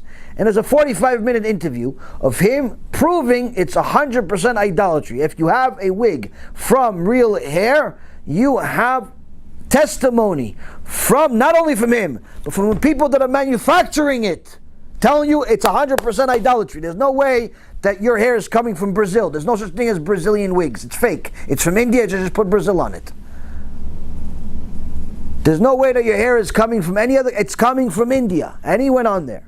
Now this is more, we've already discussed all of this, but it's another layer of evidence. More to the onion. More to against the Yetzirah. Now, many people appreciated this video, except one guy. What is this guy? He sends me a message. Oh, at a time of such crisis, you think that this is right to publish such a video? I asked, what's wrong with the timing? Because people should be united now. I said, how is this causing a lack of unity? How is this causing lack of unity? This is, in essence, HaKadosh Baruch Hu is bringing a decree on the world because He wants us to do tshuva. This is going to help people do tshuva. No, this is creating separation. What do I find out? His wife wears a wig. His wife wears a wig longer than the exile. That's why he doesn't like it. All the other videos he likes. Why? Because he keeps Shabbat, and he keeps Tarat Mishpacha, and he keeps kosher, and his kids go to yeshivot. Baruch Hashem, everything else is good. So he likes the videos until now. How come I get a rebuke at 2 o'clock in the morning from him? That I'm not good, and I'm not this, and I'm not that, and I'm only a Kiruv guy, and I'm only this. All of a sudden I've turned from being something special to nothing. He's insulting me galore. And Baruch Hashem, it's good for my neshama to get insulted. But the point is that he is being really nice about it. He's giving me an extra treatment at 2 o'clock in the morning. And he's telling me all these wonderful compliments about me, how I'm nothing. And then I tell him, wait a minute, I am nothing, but yeah, you're saying Gdolei Ador. I have Alacha, the PeSach Alacha from Rav Sternbach, from Rav Kanievsky, Gdolei Ador, that after they saw this information, say that that it's idolatry. He ignored it, like I didn't say it. No, it's causing this, it's not the time, it's not the time. When is the time? I said, forget about the time. It has nothing to do with the time. It has to do with the fact that it affects you. That's what it has to do. It has to do with it affects you. If it didn't affect you, then you wouldn't care. But it affects you. And that's why you care, because you don't want to do tshuva. You want your wife to continue walking around with a wig, or you don't care if she wears a wig or doesn't wear a wig, but you don't want to deal with it. Meaning she wants to wear a wig, and you don't want to be the one telling her not to wear a wig. So what are you doing in essence? You're endangering not only your entire house, your wife, your marriage, but you're endangering Am Yisrael. Why? Because you don't want to deal with the truth to tell your wife, honey, why don't you watch this video and let me know if you still want to wear a wig? Why don't you watch this video and let me know? Because I don't know, I saw it, it doesn't look so good. It doesn't look so good. It doesn't look as good as the wig. This video doesn't look as good as the wig. Why? The wig looks good, but the video says that this good looks doesn't look so good. Why? It's idolatry. It's benefiting from idolatry. You don't want to deal with it? So if you're righteous, you deal with it anyway. That's tshuva. It's painful. If you're wicked, you pretend like this is bad news. Am Yisrael, Rabotai Yekarim, although they were immersed in idolatry in Egypt, they never became official Reshaim to the extent of such a person that abandons the way and completely forgets God. How do we know? Because they still pray to God. They still kept their language, still spoke Hebrew, they still used the same names, still call each other Yaakov, Yosef, Moshe, Aaron. They still dressed up like Jews. They didn't start walking around with tight jeans. They didn't start walking around with tank tops. They didn't put on tattoos. No, they didn't do that. But also, aside from those three that we all know about, they also prayed to Hashem. How do we know they prayed to Hashem? Well, it says in chapter 2 of Shmot that Am Yisrael was being tortured by the Egyptians and they cried to Hashem. What's crying to Hashem? That's praying. That's praying to Hashem. So somebody that prays to Hashem, obviously someone that believes in Hashem. Even if that person is confused and believes in some middleman, whether it be a rabbi or it be a picture or it be whatever it is, that person still has a connection to Hashem. So even those people, HaKadosh Baruch Hu wants them at the Seder. But you need to have somebody to deal with them. You need to have the information to deal with them. Because if you have somebody that's like this, come to your Seder and no one knows how to deal with it, he can turn everybody into Chashayin.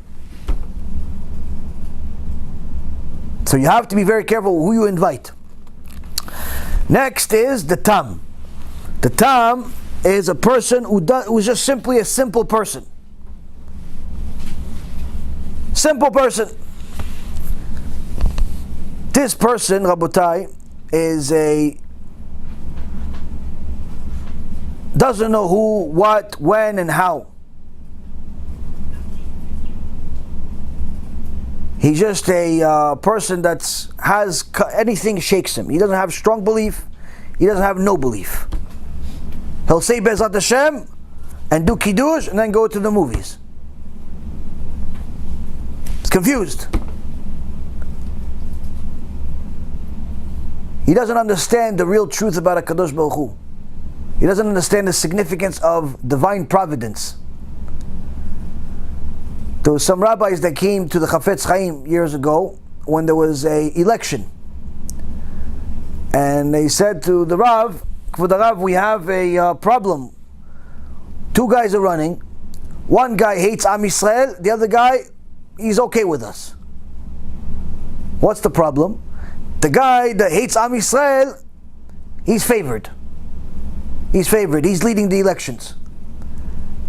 And if we don't vote for him and he wins, if he hated Am Yisrael until now, he'll turn into Haman the day he gets voted, the day he gets it. But if we do vote for him, then for sure that he's going to not be so good for us. So what should we do?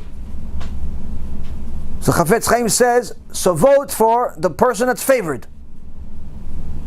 So they looked at the Chafetz Chaim and said, wait, to vote for the anti-Semite? He goes, no. You didn't understand what I said. I said, vote for the person that's favored. He said, yeah, the favored one is the guy it's an anti-Semite. He says, no, I said the person that's favored by Hashem. The guy that's anti-Semite, surely HaKadosh Baruch Hu doesn't favor him. The other guy that likes Jews, he's okay with Jews, Hashem favors him. Say, well, yeah, he doesn't have the statistics. Statistics, HaKadosh Baruch Hu favors him, he's going to win. And that's what happened. That's what happens. When a person has complete emunah in Hashem, he could either be tamim with Hashem in a good way, or if he doesn't have emunah in Hashem, he could be tamim with Hashem in a negative way. Tamim with Hashem, in one essence, means that you're complete with Hashem. Whatever it says, I believe. HaKadosh Baruch Hu says it's going to bring me salvation, I believe. I'm sick, HaKadosh Baruch Hu says it's going to cure me if I do X, Y, Z, I believe 100%. Yeah, but it doesn't make any sense. To who? Who does it make sense to? To you? Who are you, B'chlal? You're flesh and body just like me. I'm nothing, you're nothing. HaKadosh Baruch Hu says he's going to do it, I'm going to take his word for it. That's Tamim with Hashem. Person 100% emunah. No questions asked. But then as a person that's Tamim, that's pretty much doesn't know anything, and just does whatever makes sense, whatever people tell him, even if it doesn't make sense, he just simply goes with the flow. It's not a good way to do it. That's a person that's very, very too flexible. Like putty. One day he's with this kehillah, another day he's with a different kehillah, one day he's with this rabbi, another day he's with this rabbi. Rabbi shops every week. This rabbi says one thing he doesn't like, he throws him out. This rabbi says something he likes him, even though there's a bunch of things that are wrong with him. There's a lot of things. He's just like putty. That's not good. A person has to be strong. How do you get strong? You have to become a chacham. You have to add more knowledge to your notebook. Add more knowledge to your neshama. That's the only way. You cannot continue staying a ignoramus and think that that's going to be good. Now, there's a lot of people like this, where they're either new Baalei Tshuva that have been new already for 20 years, new converts that only knew enough to convert but don't know anything else. All they know about is Mashiach. Nothing else. They don't know any halachot. They don't know any midot. They don't know anything else. They just know one subject, that's it. That's not good. A person has to be well-grounded. He has to know certain things from the Torah. He has to learn Chumash, he has to learn halakha, he has to learn Musar, he has to fix himself, he has to learn Shlom Bayit, he has to learn 1.5 million different things. Male or female. He cannot arrive at every holiday like it's the first time he ever celebrated it. If you're learning, you didn't get to it yet, no problem, you'll get to it. But if you're just simply learning the same subject every single day, all you listen to is MaShiach lectures, all you listen to is anti-Christianity lectures, all you listen to is one particular subject, even if that subject is good, it's not good. Rabbi Ephraim told me years ago, and I told him, listen, I want to do a lecture about this, because you already did a lecture about that. I said, yeah, but people like that topic, get a lot of views. He goes, forget about views. You do things that are necessary, you learn things that are necessary, not things that are popular. You learn the things that are necessary, not to get views, not to get fans, but to deliver information to the public that's needed. Yeah, but when I do this lecture about this subject, it's 5 views. Okay, so that's 5 views, but otherwise we can help 5 people. So what about these other subjects? There's people like it. Because learning too much about any one particular subject, meaning focusing all your attention on just one subject, even if it's good, turns it into bad. Meaning, it could be the best subject in the world, most important subject in the world, but if that's your only focus, it automatically will turn to bad. Meaning, you could be, let's say Shabbat, Kodesh Kodashim, Shabbat, right? But if every one of your lectures is only about Shabbat, not good. Wigs, terrible, no good. Avodah Zarah, all these things. If every lecture is about wigs, no good. Pagama Brit, Tikkun of the generation. If every lecture is about Pagama Brit, no good. Why? The Torah is huge. Huge to no end. If you focus on one thing, not only do you minimize the Torah for others and for yourself, but also you start distorting your own opinion to one side, no longer seeing the truth in an unbiased way. Why? Because you're so focused on one part that if someone were to bring you new evidence that shakes up the foundation of what you thought was true, you will not accept it anymore. Why? Because you're addicted. No good. That's not Torah. Torah, Rabotai Yekarim, is you disseminate the information that's true, that's proven, but that's not just one-sided, that's not just one subject, that's not just one facet. You have to be well-rounded when it comes to Torah. That's why it doesn't matter what Chacham it was. Whether he learned Torah for 20 years or 100 years, he's always called a Talmid Chacham. A wise student. Why? Because a person that learns Torah is always a student. Now, a person that does not want to learn Torah, there's simply no hope for him. There's simply no hope for him. And that's why one of the Gdolim says, how come the Rasha came before the person that is the Tam? The person that does it, it's really simple. He says because the Rasha is spicy, he's fiery. He'll throw some curveballs at you, but he still has something in him. The person who is just so simple, doesn't want to ask, doesn't want to do nothing, he's just there like putty. He says he's hopeless.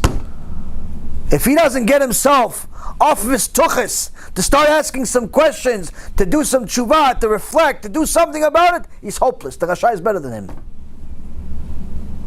If he doesn't start watching better lectures that put his neshama on fire, the Rasha is better than him. Why? The Rasha at least has some hope. He just needs to find the right teacher. And what about she'eno yodea lishol? Person doesn't know how to ask. This one doesn't say much to us. He doesn't even know what to ask. This, Rabotai Yekarim, is one of the reasons why Rabbi Ephraim and I both agreed that it's not time for Mashiach right this second. We need more time.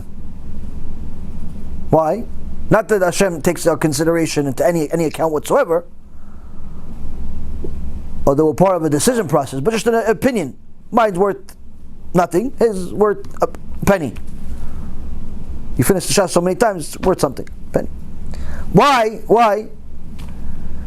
Because a good part of Am Yisrael is the fourth one. She'eno yodea lishol. They don't even know what they don't know. There are so many people that are living life against the Torah, and they don't even like the Torah, but they've never actually read it for themselves.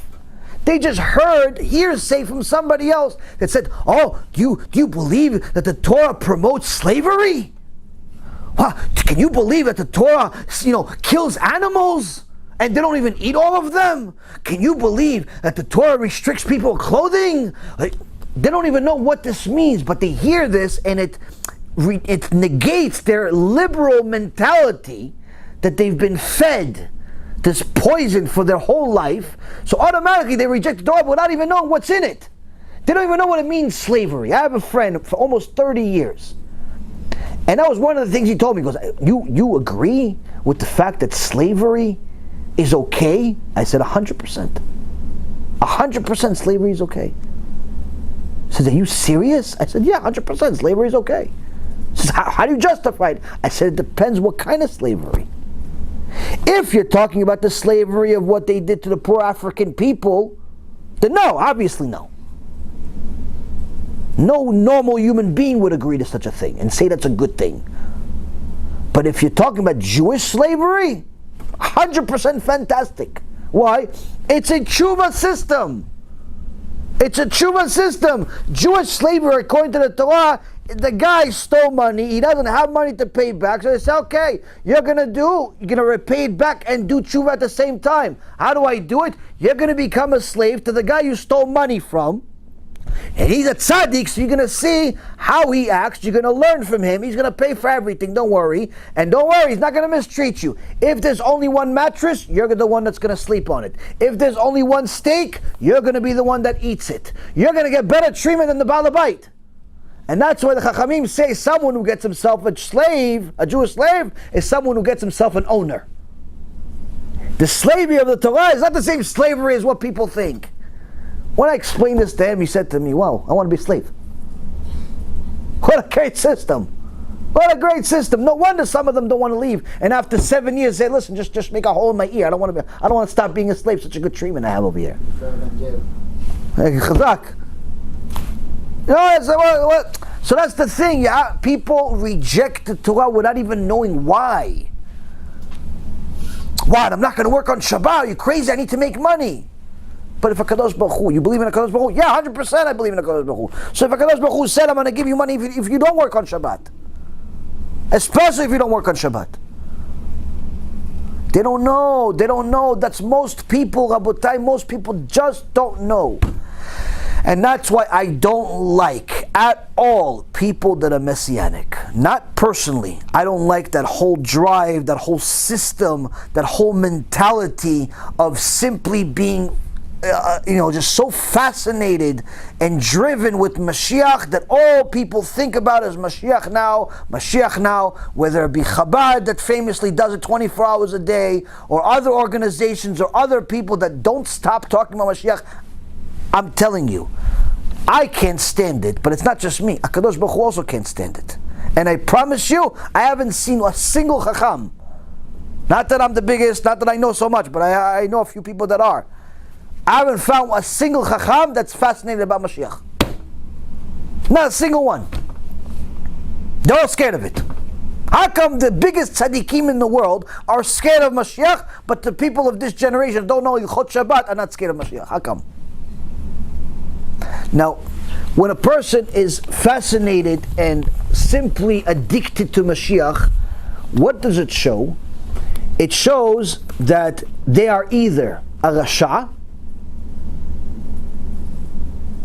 or that they are a She'eno Yodea Lishol, doesn't know anything. Either a Rasha or an ignorant. Most of the time, an ignorant. Most of the time, 99% of the time, I would say even. Why? Because if you already believe in Mashiach, the real Mashiach, not some rabbi or some person or whatever it is, like you really believe in the real Mashiach, that means that you believe it's going to bring salvation to the world. So, that's your belief. The problem, that's not what it says. Like, yes, the salvation will come, but not the way you say. So that means that if you are constantly addicted to Mashiach, you have to be one of two cases, Rasha or clueless. Why? Because the Mashiach coming means that, first and foremost, things will get really, really bad. Second, the opportunity to do tshuva will end.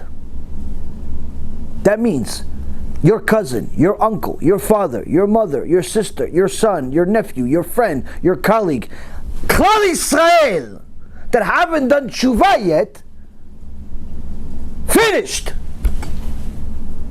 No more tshuva. No more. Now what does that mean, no more tshuva? It means, Rabotai Yekarim, it means that they're going to be destroyed like the Bnei Israel did at Makat HaChoshech. That's why when it comes to the Rasha, the response to the Rasha in the four sons, it says, hey, you're saying it's not for you, these mitzvot are not for you, but you're still at the Seder. By the way, the Seder is not for you either, the response is. The response is, the Seder is not for you. Why? With that kind of mentality, you would have been one of the people that Hashem would have destroyed in the darkness plague. So the reality is, Rabotai Yekarim, is that if tshuva ends and all of these people, they're going to be deemed Reshaim. What do you think? There's tshuva in Gan Eden? There's tshuva after Mashiach? There's no more tshuva after Mashiach. There's no more tshuva after that. It's finished. So how can you be okay with the fact that there's going to be so many millions of our brothers and sisters that are going to go to Gehenom? Oh no, there's no Gehenom. Who told you that? Manis Friedman? Who told you this? Give me a source, give me a book, give me a single Chacham that says so. Give me one Lamdan that knows anything, Aleph Bet Bechlal, that shows me that anyone that dies of Mechalel Shabbat goes to Gan Eden. Give me one Chacham in the world, in history.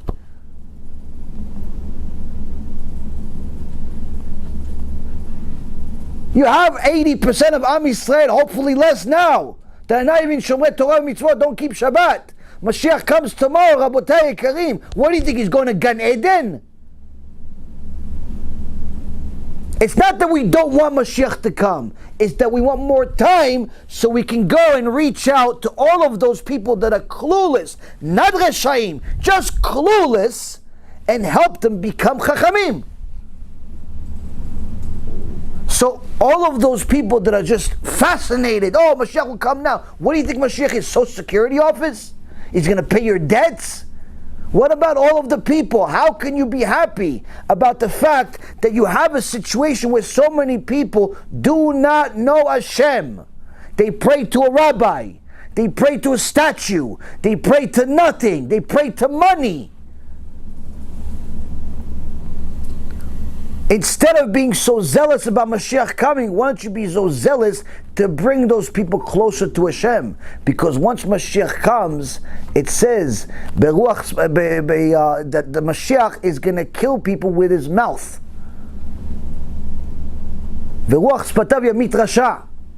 He's going to kill the wicked with his mouth. No weapons, no swords, no tanks. Who's the Rasha? Who do you think the Rasha is? I'm going to tell you who the Rasha is. Sefer Yecheskel that talks about Mashiach. In chapter 20, says following prophecy to Am Yisrael that are assimilating with the Goyim, marrying the non-Jews, marrying the Muslims, marrying the Christians, marrying the Hindus, marrying the atheists, marrying a Jew that's a kofar too, also not allowed. Marrying a Mechalel Shabbat, also not allowed.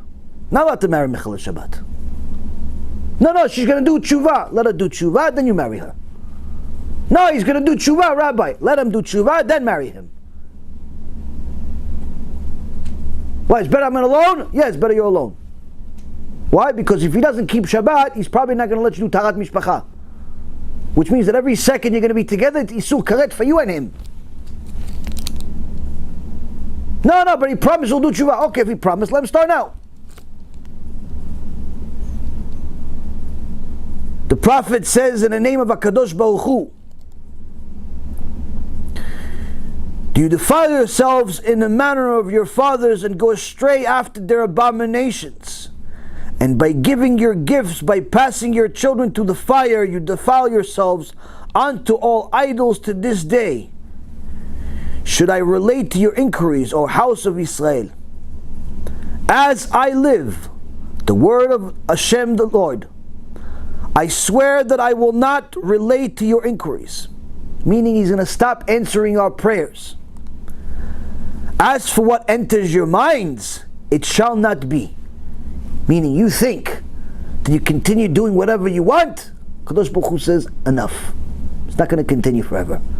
These gay parades, these homosexuality, filth, a keilah that calls themselves Orthodox, but they're all homosexuals. People think that's okay.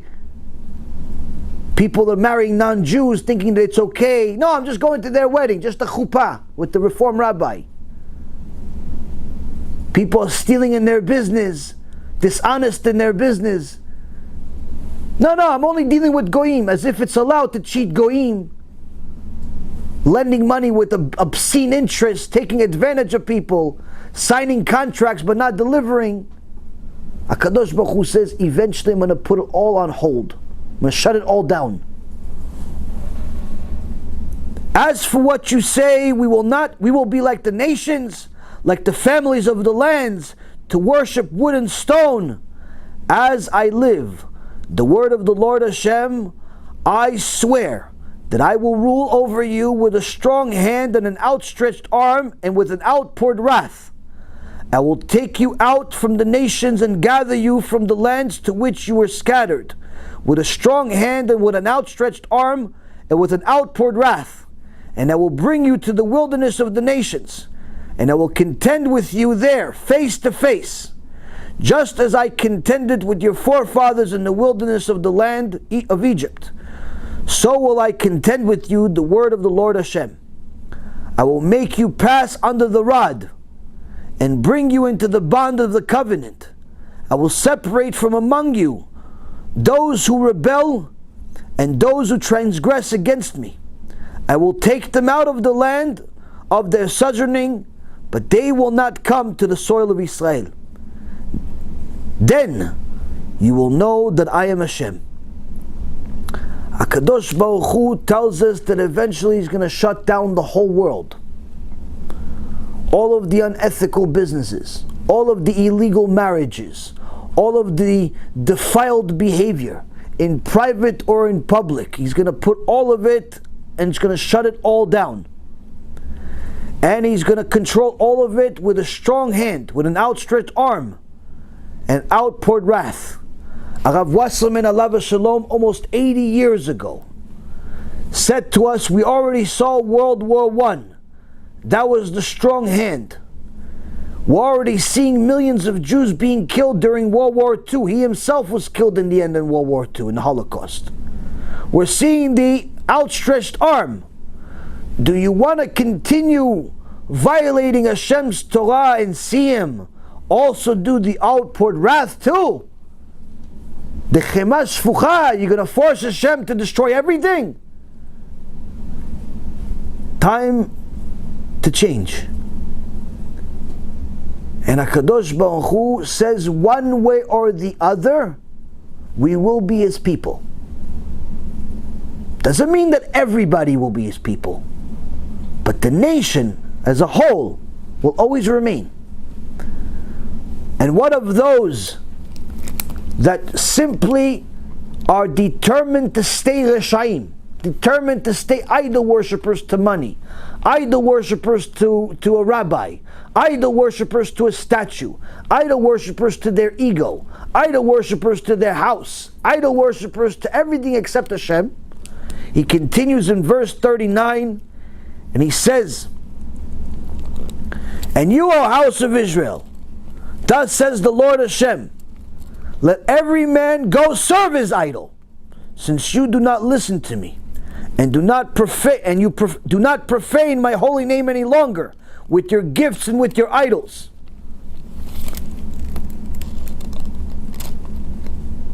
But on my holy mountain, on the mountain of the height of Israel, the word of the Lord Hashem There the entire house of Israel, all of it, will serve me in the land. There I will accept them favorably, and there I will seek your tributes and the finest of your offerings with all of your consecrated things. So here you see, contradicts. On one hand, he says, you stay wicked, you want to serve idols, go serve your idols. Just stop being Chilul Hashem. But then he says later on, hold on, dude, you just know all the people on the mountain, I'm going to accept your korbanot, I'm going to accept your prayer. What do we learn from here? Some will make it, some will not. You do tshuva, HaKadosh Baruch Hu says, I want you. I want you back, no matter what you did in your past. You abandon the idol worship, you abandon the intermarriage, you abandon the materialism, you abandon everything, you connect to HaKadosh Baruch Hu, I want you back. If you don't, HaKadosh Baruch Hu says, you'll be destroyed. As he says in chapter 18 of Yechezkel, והרשע כי ישוב מכל חטאיו אשר עשה ושמר את כל חוקותיו ועשה משפט וצדקה חיו יחיה ולא ימות. And the wicked man, if he repents from all of his sins that he committed, and he observes all of my decrees and practices justices and righteousness, he shall surely live and he shall not die. Where we started, Rabotai Yekarim, does not matter. Where are you going matters. What are you doing matters. That's what the Haggadah is trying to teach us. Now we have an opportunity to use this COVID-19 as an opportunity to connect to HaKadosh Baruch Hu on the highest possible level. Learn more Torah, but not just for yourself, also for the Klal. You have to stop judging everyone. Judge yourself first. And everyone else, you give them the opportunity because each person could be one of these four people. They could be a Chacham. Who are you to judge a Chacham? They could be a Rasha. But HaKadosh Baruch Hu says if this Rasha is still open, he's still open to something, he's still coming to the Seder, he still has some interest, give him a CD. Share with him a lecture. Don't give up on him automatically. Don't give up on people right away. He's Tom, he's just a simple guy. Okay, so don't give him the Genom lecture right away. Give him a simple purpose of life. Hashem took back his millions. I don't know, something that's not like Kafakela on day one. Give him something just to get him to understand that there's a God that runs the world and God expects you to do stuff. He's completely clueless, like the vast majority of people. Perfect. You have Torah and science and the ancient wisdom, all types of lectures about the basics of Judaism that HaKadosh Baruch Hu runs the world. Use this opportunity to do kiruv. Don't just jump to conclusions that everyone's going to die and you're the only one's going to survive. Who said you're going to survive? The Prophet Yechezkel says you want to be a tzaddik. You used to be a rasha. You want to be a tzaddik now? You have to do kiruv. You have to help other people. You have to help other people. Why? Because one of them, even if he's a Rasha, look, even if he's a Rasha, he's still called Hashem's son. It says there's 4 sons. One's a Rasha. Yeah, but how could be a son if he's a Rasha? He's a Rasha, but he's a son anyway. Why? He's still alive. HaKadosh Baruch Hu wants him to do tshuva. HaKadosh Baruch Hu wants him to do tshuva. The potential of Am Yisrael has no limits. We'll finish off with this. And then I'll give you guys a few things about PeSach and let you guys get some rest. Rav Ovadia, Alav Shalom, before he became the famous Rav Ovadia that the whole world knows, even the Goyim know, he used to teach an enormous amount of Torah, and on Shabbat, at times he would give 7 lectures in one day, one place after another, one place after another. We complain about 3 lectures a week. He would give 7 in one day. One time he gave a lecture in one of these places that the kids were outside playing and they weren't exactly the best of kids. And as Rav Ovadia was teaching, a few people that were there in the Beit Knesset, the leader among these kids was like a unique Rasha. What kind of Rasha? He wanted to disturb everything.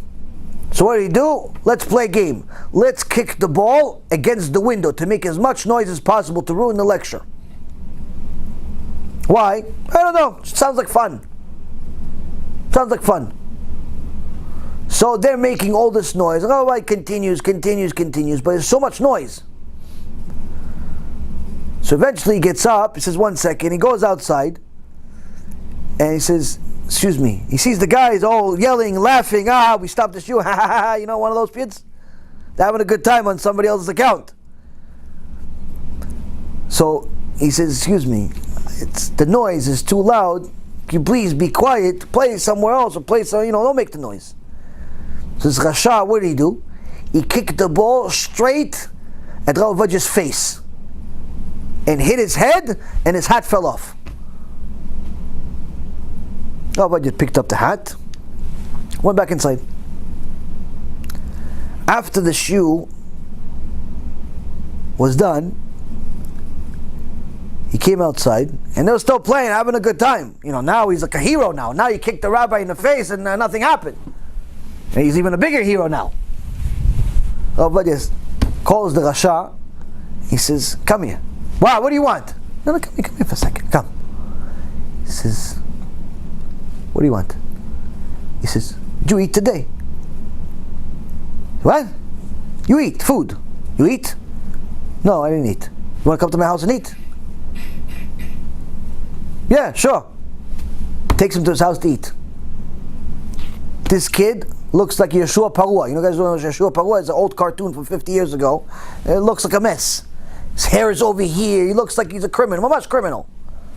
And that's what happened. The kids, when they're not watched, there's no education, no this, they turn into criminals. Rav Ovadiah takes him to the house. The Rabbanit says, when I saw this Rav Ovadiah show up with this kid, I thought it was like a hold-up or something. Takes him to the house, Rabbanit, please, give him something to eat. So she gives him something to eat. He finished. You want more? Yeah. Gives him another plate. You want more? Yeah. Gives him another plate. Ate the whole thing. Okay, thank you. No, what are you doing? Aren't you tired? No, I gotta go. No, why don't you take a rest? Why don't you take a rest? It was Shabbat. You're trying to get him to keep Shabbat. Why don't you take a rest here? No, I gotta go. Listen, why don't you stay? How about this? You stay at my house. You take a rest.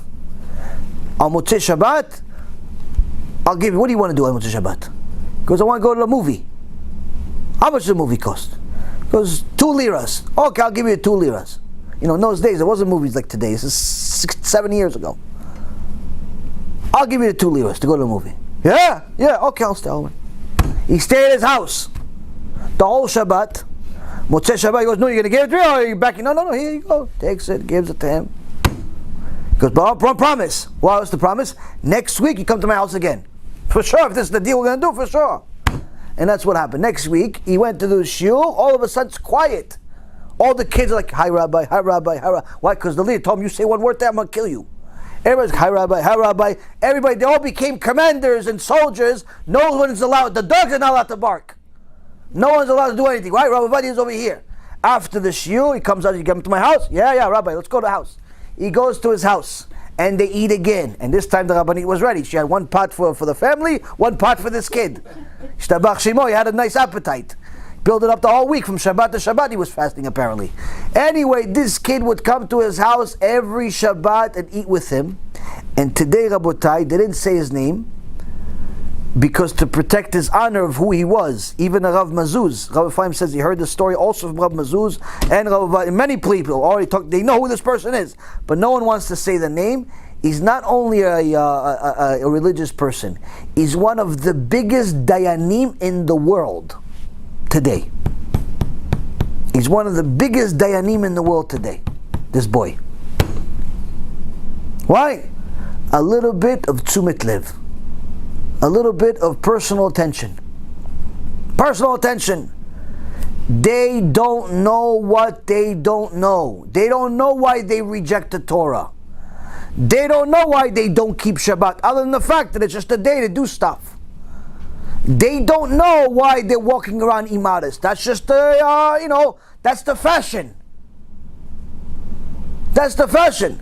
I told somebody recently, She says, listen, I don't know if I want to show my kids this Jewish show. I said, what's wrong with the show? It's a Jewish show, kosher show. It's one of these programs you buy. It's a DVD or whatever it is. Oh, I don't know. There's a Rabbanit over there. I said, yeah, but you have a daughter. Because, yeah, but my daughter, I don't want her to see this Rabbanit. She has a short wig on. I said, why not? She says, because you say against wigs. I said, yeah, but she's not wearing the wig because she knows it's idolatry. She's not doing dafka wearing the wig because it's idolatry. She's wearing the wig because the rabbi that she has says the wigs are allowed, and her understanding is she's following the rabbi. She's not dafka going to India and buying the wig and say, dafka, I want to go against Hashem. So you can't just assume all women that wear wigs are wicked people. They're clueless. That's the reality. The vast majority of people are simply clueless. You can't just judge everybody as everyone's the worst person in the world, because they don't know. They really don't know. That's what the Haggadah is trying to tell us. They simply are ignorant. Does that mean that you accept everyone as your best friend and start inviting them and go eat at their houses? No. You obviously can eat only at kosher houses, and you should befriend people that are at a certain point, at a certain time of their life. But the point is that when it comes to kiruv, when it comes to klal Yisrael, when it comes to praying about people, when it comes to helping people, put everything aside. They are still Hashem's children. They're still Hashem's children, and unless they're sinning on purpose, with intentional reasons, like he knows it's not allowed to drive on Shabbat, and you told him that a mechalel Shabbat is considered an idol worshiper, and he still decides, no, I'm going to drive anyway. That's an evil person. That person, you're not even allowed to look at his face. You're not even allowed to look at his face because it'll affect you in a negative way.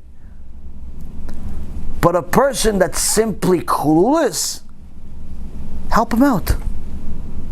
Give him a lecture, give him a CD, show him the right way, directly or indirectly, and help him go from being Sheino Yodea Lishol, or a Tam, or even a Rasha, to being a Chacham over time, just like you. Don't just abandon everybody. Say, no, I want Mashiach right now. What do you mean Mashiach right now? You want everybody to die?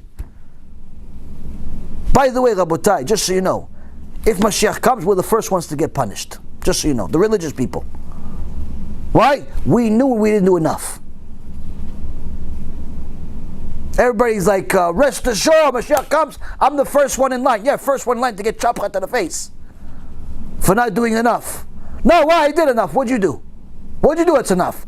Oh, I shared some lectures. Yeah, you shared some lectures. Did you put as much passion and effort behind your sharing lectures as you did behind your career, behind your car, behind your other hobbies?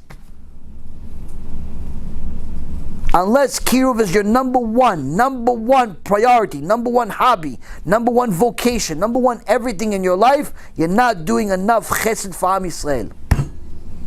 You have to include Am Yisrael in your prayers every single day. You have to cry for Am Yisrael every day. Why? They're Hashem's kids.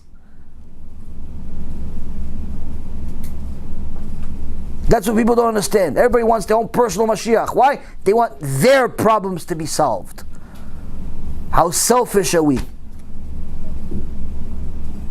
Because we have problems, we have Mashiach to come fix it. What about everybody else? Well, the Mashiach can't fix their problems. Why? It's too late. They can only fix their problems before Mashiach comes. So instead of praying for Mashiach to come, let's pray for HaKadosh Baruch Hu to open up the eyes of our dear brothers and sisters so they can do tshuva. So they're ready for Mashiach to come. So then it really becomes a dor shekulo zakai or kulo chayav, where it's a generation of really righteous and really wicked, where it's clear these people are righteous, HaKadosh Baruch Hu is going to be okay, He's going to save them, He's going to take care of them. These people are wicked, they deserve what's coming to them. We're not going to waste a single tear on them. Why? They're wicked, they chose to be wicked. They were given a chance, another chance, another chance, another chance. They decide, listen, I like the wickedness, I like evil, I like going against Hashem, I like wasting seed, I like pornography, I like violating Shabbat, I like it, I'm not going to change. Okay, you're not going to change, no problem. Enjoy this world, but that's it, it's going to be finished. The rest of them don't know, help them out. Help them out. That's the point, Rabotai. That's the whole four sons. Now, when you finish eating After you do everything that you need to do for the Haggadah is relatively self-explanatory for anyone that's confused. Don't worry, most people are confused. But that's why the Haggadot have clear instructions. Press the battery on the back, please. Everybody's confused, but that's why the Haggadot today are self-explanatory. And they tell you pretty much when to do, what to do, everything that you need to do.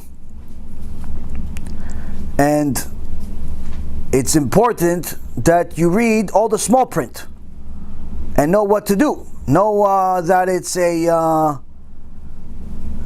a suggestion. So in the beginning, you eat the you read the Haggadah. You have to get to a point where you build up a nice appetite.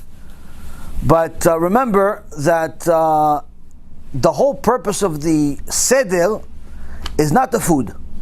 It's important to eat. It's important that it's delicious too. If you're a wife, instead of reading Tehillim on the night of the seder, you should make good food. Why? Because if your Tehillim is good and your food's not good, your seder is not going to be good. So it's more important for you to make good food than to make good Tehillim, because people can't eat Tehillim. So it's a good time to be tzadikah, but on the day of the seder, cook food. Why? Because that's what the family is waiting for. They're not waiting for your Tehillim. There's time and place for everything. Same thing with the father.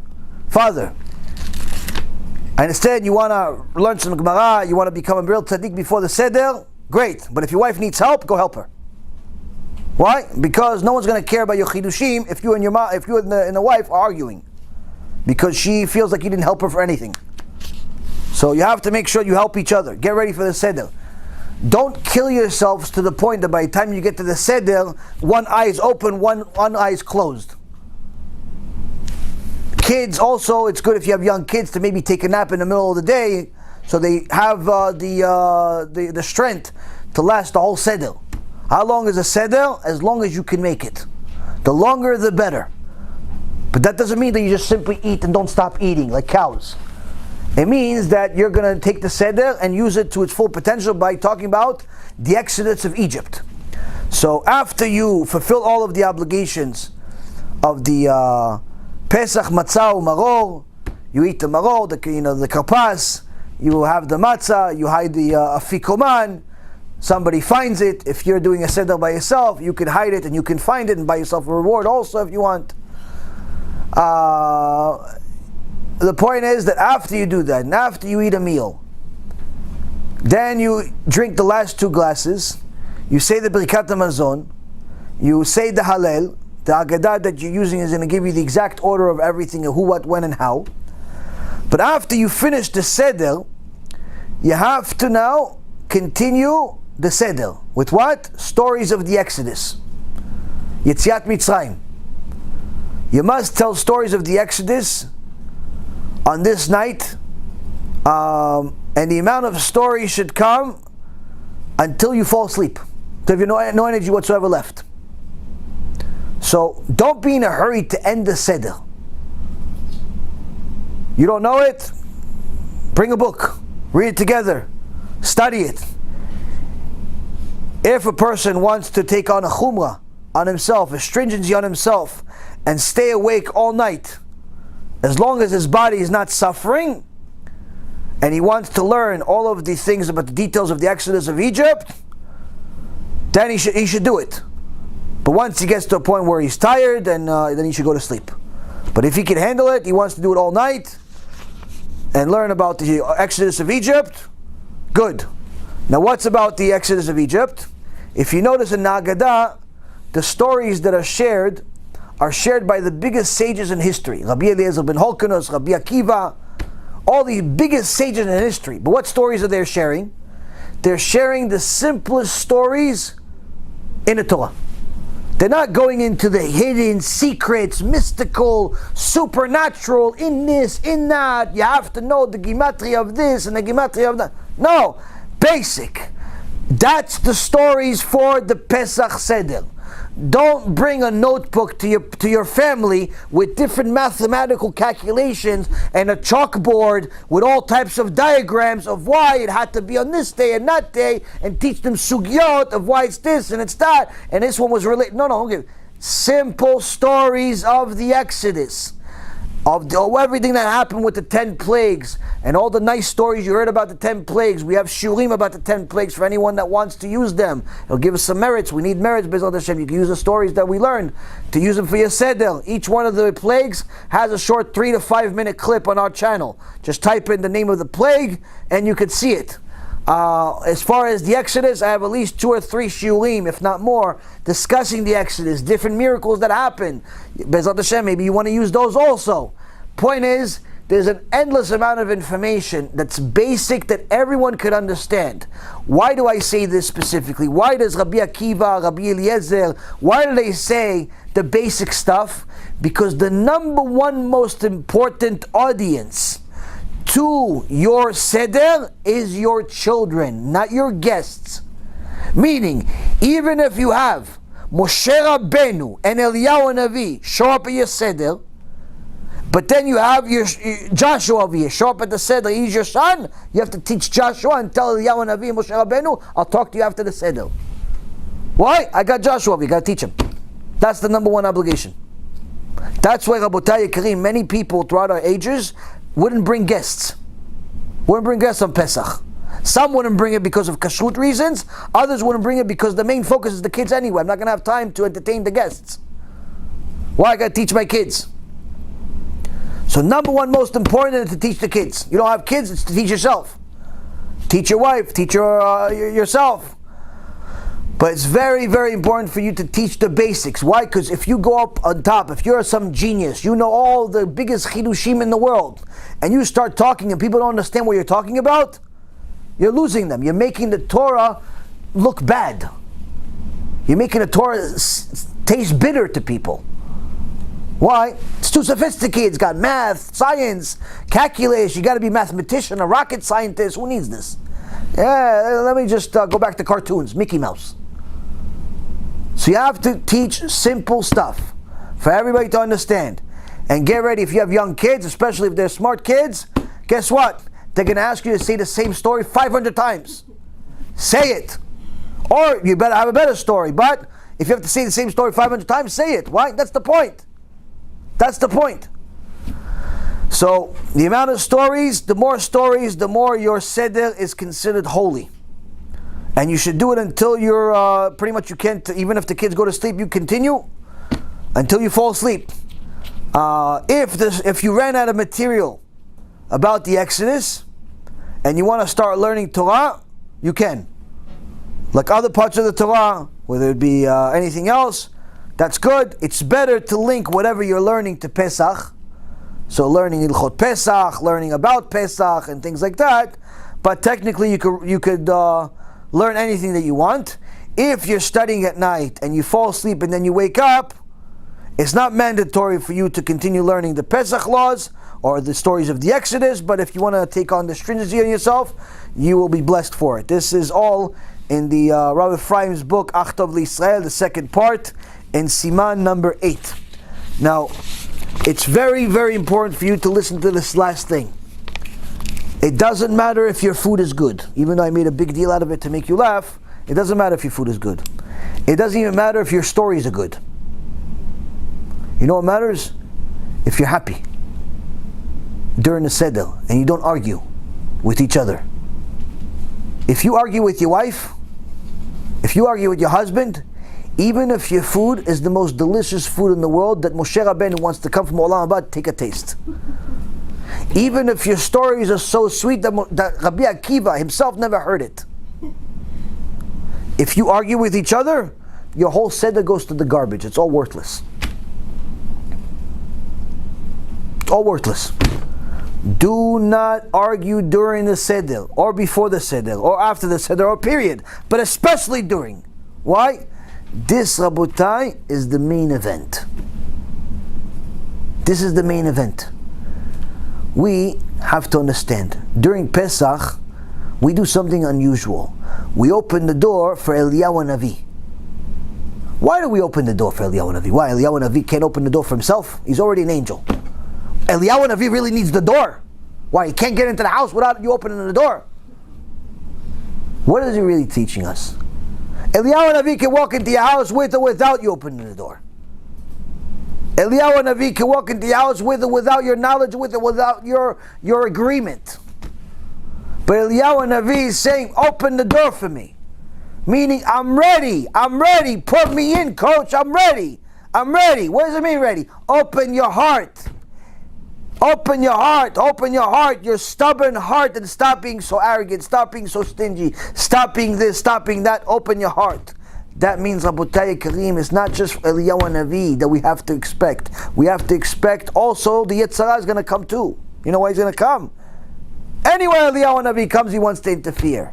Anywhere there's Kedusha, the Yetzer Hara wants to interfere. So the Yetzer Hara is going to want to come also and cause you and your wife to get into an argument. You and your husband to get into an argument. You and the kids to get into an argument. You yell at the kids, the kill yell back. Don't let them. Say, listen, Yetzer Hara, you either behave, sit here like everybody else, or get out. No arguing in this house. No arguing in this house. Why? It's Leila Seder. On Leila Seder, Rabotai, on Leila Seder, there's no arguing. You have to do everything possible to avoid all arguments. If that means you have to simply be quiet, then be quiet. It's much more valuable to be quiet than to argue. So with all of this, B'ezrat Hashem, hopefully, B'ezrat Hashem, we will have a fantastic Seder that brings bracha to ourselves, to our families, to Klal Yisrael. Maybe each one of us start thinking about what can we take on for this new year, because as we all know, the new year is the not just Rosh Hashanah. We have 4 new years, and one of them is Nisan. Rosh Chodesh Nisan is the new year. That's our new year. We have to take something on. We have all types of extraordinary things happening in the world. It's time for Am Yisrael to do tshuva, but it requires the help from us. If you've watched this lecture this far and haven't shared it, there's something wrong with you. Start sharing it. Share the lecture. Make sure other people can benefit from the Torah. Don't be selfish, because they could be a chacham, they could be a rasha, they could be a tam, they could be a she'eno yodeh lisho, they could be one of them. But either way, they're Hashem's kids. And Hashem wants them to do tshuva before He brings Mashiach. Before He brings Mashiach. If we help Him get His kids back home, the Zohar Kadosh says that when we get up to the Shamayim, no one can touch us. People always ask me, is there a way to avoid Gehenom? I did some bad stuff. Is there a way to avoid Gehenom? Yes, there is. The trick. First of all, stop sinning. Intentional. Second of all, even more important, believe it or not, even more important, because you're probably going to sin anyway, but at least don't do it intentionally. Make sure you invest in Kiruv. Help Am Yisrael do tshuva. That should be your number one hobby, your number one investment, your number one focus, your number one everything. That's what HaKadosh Baruch Hu wants.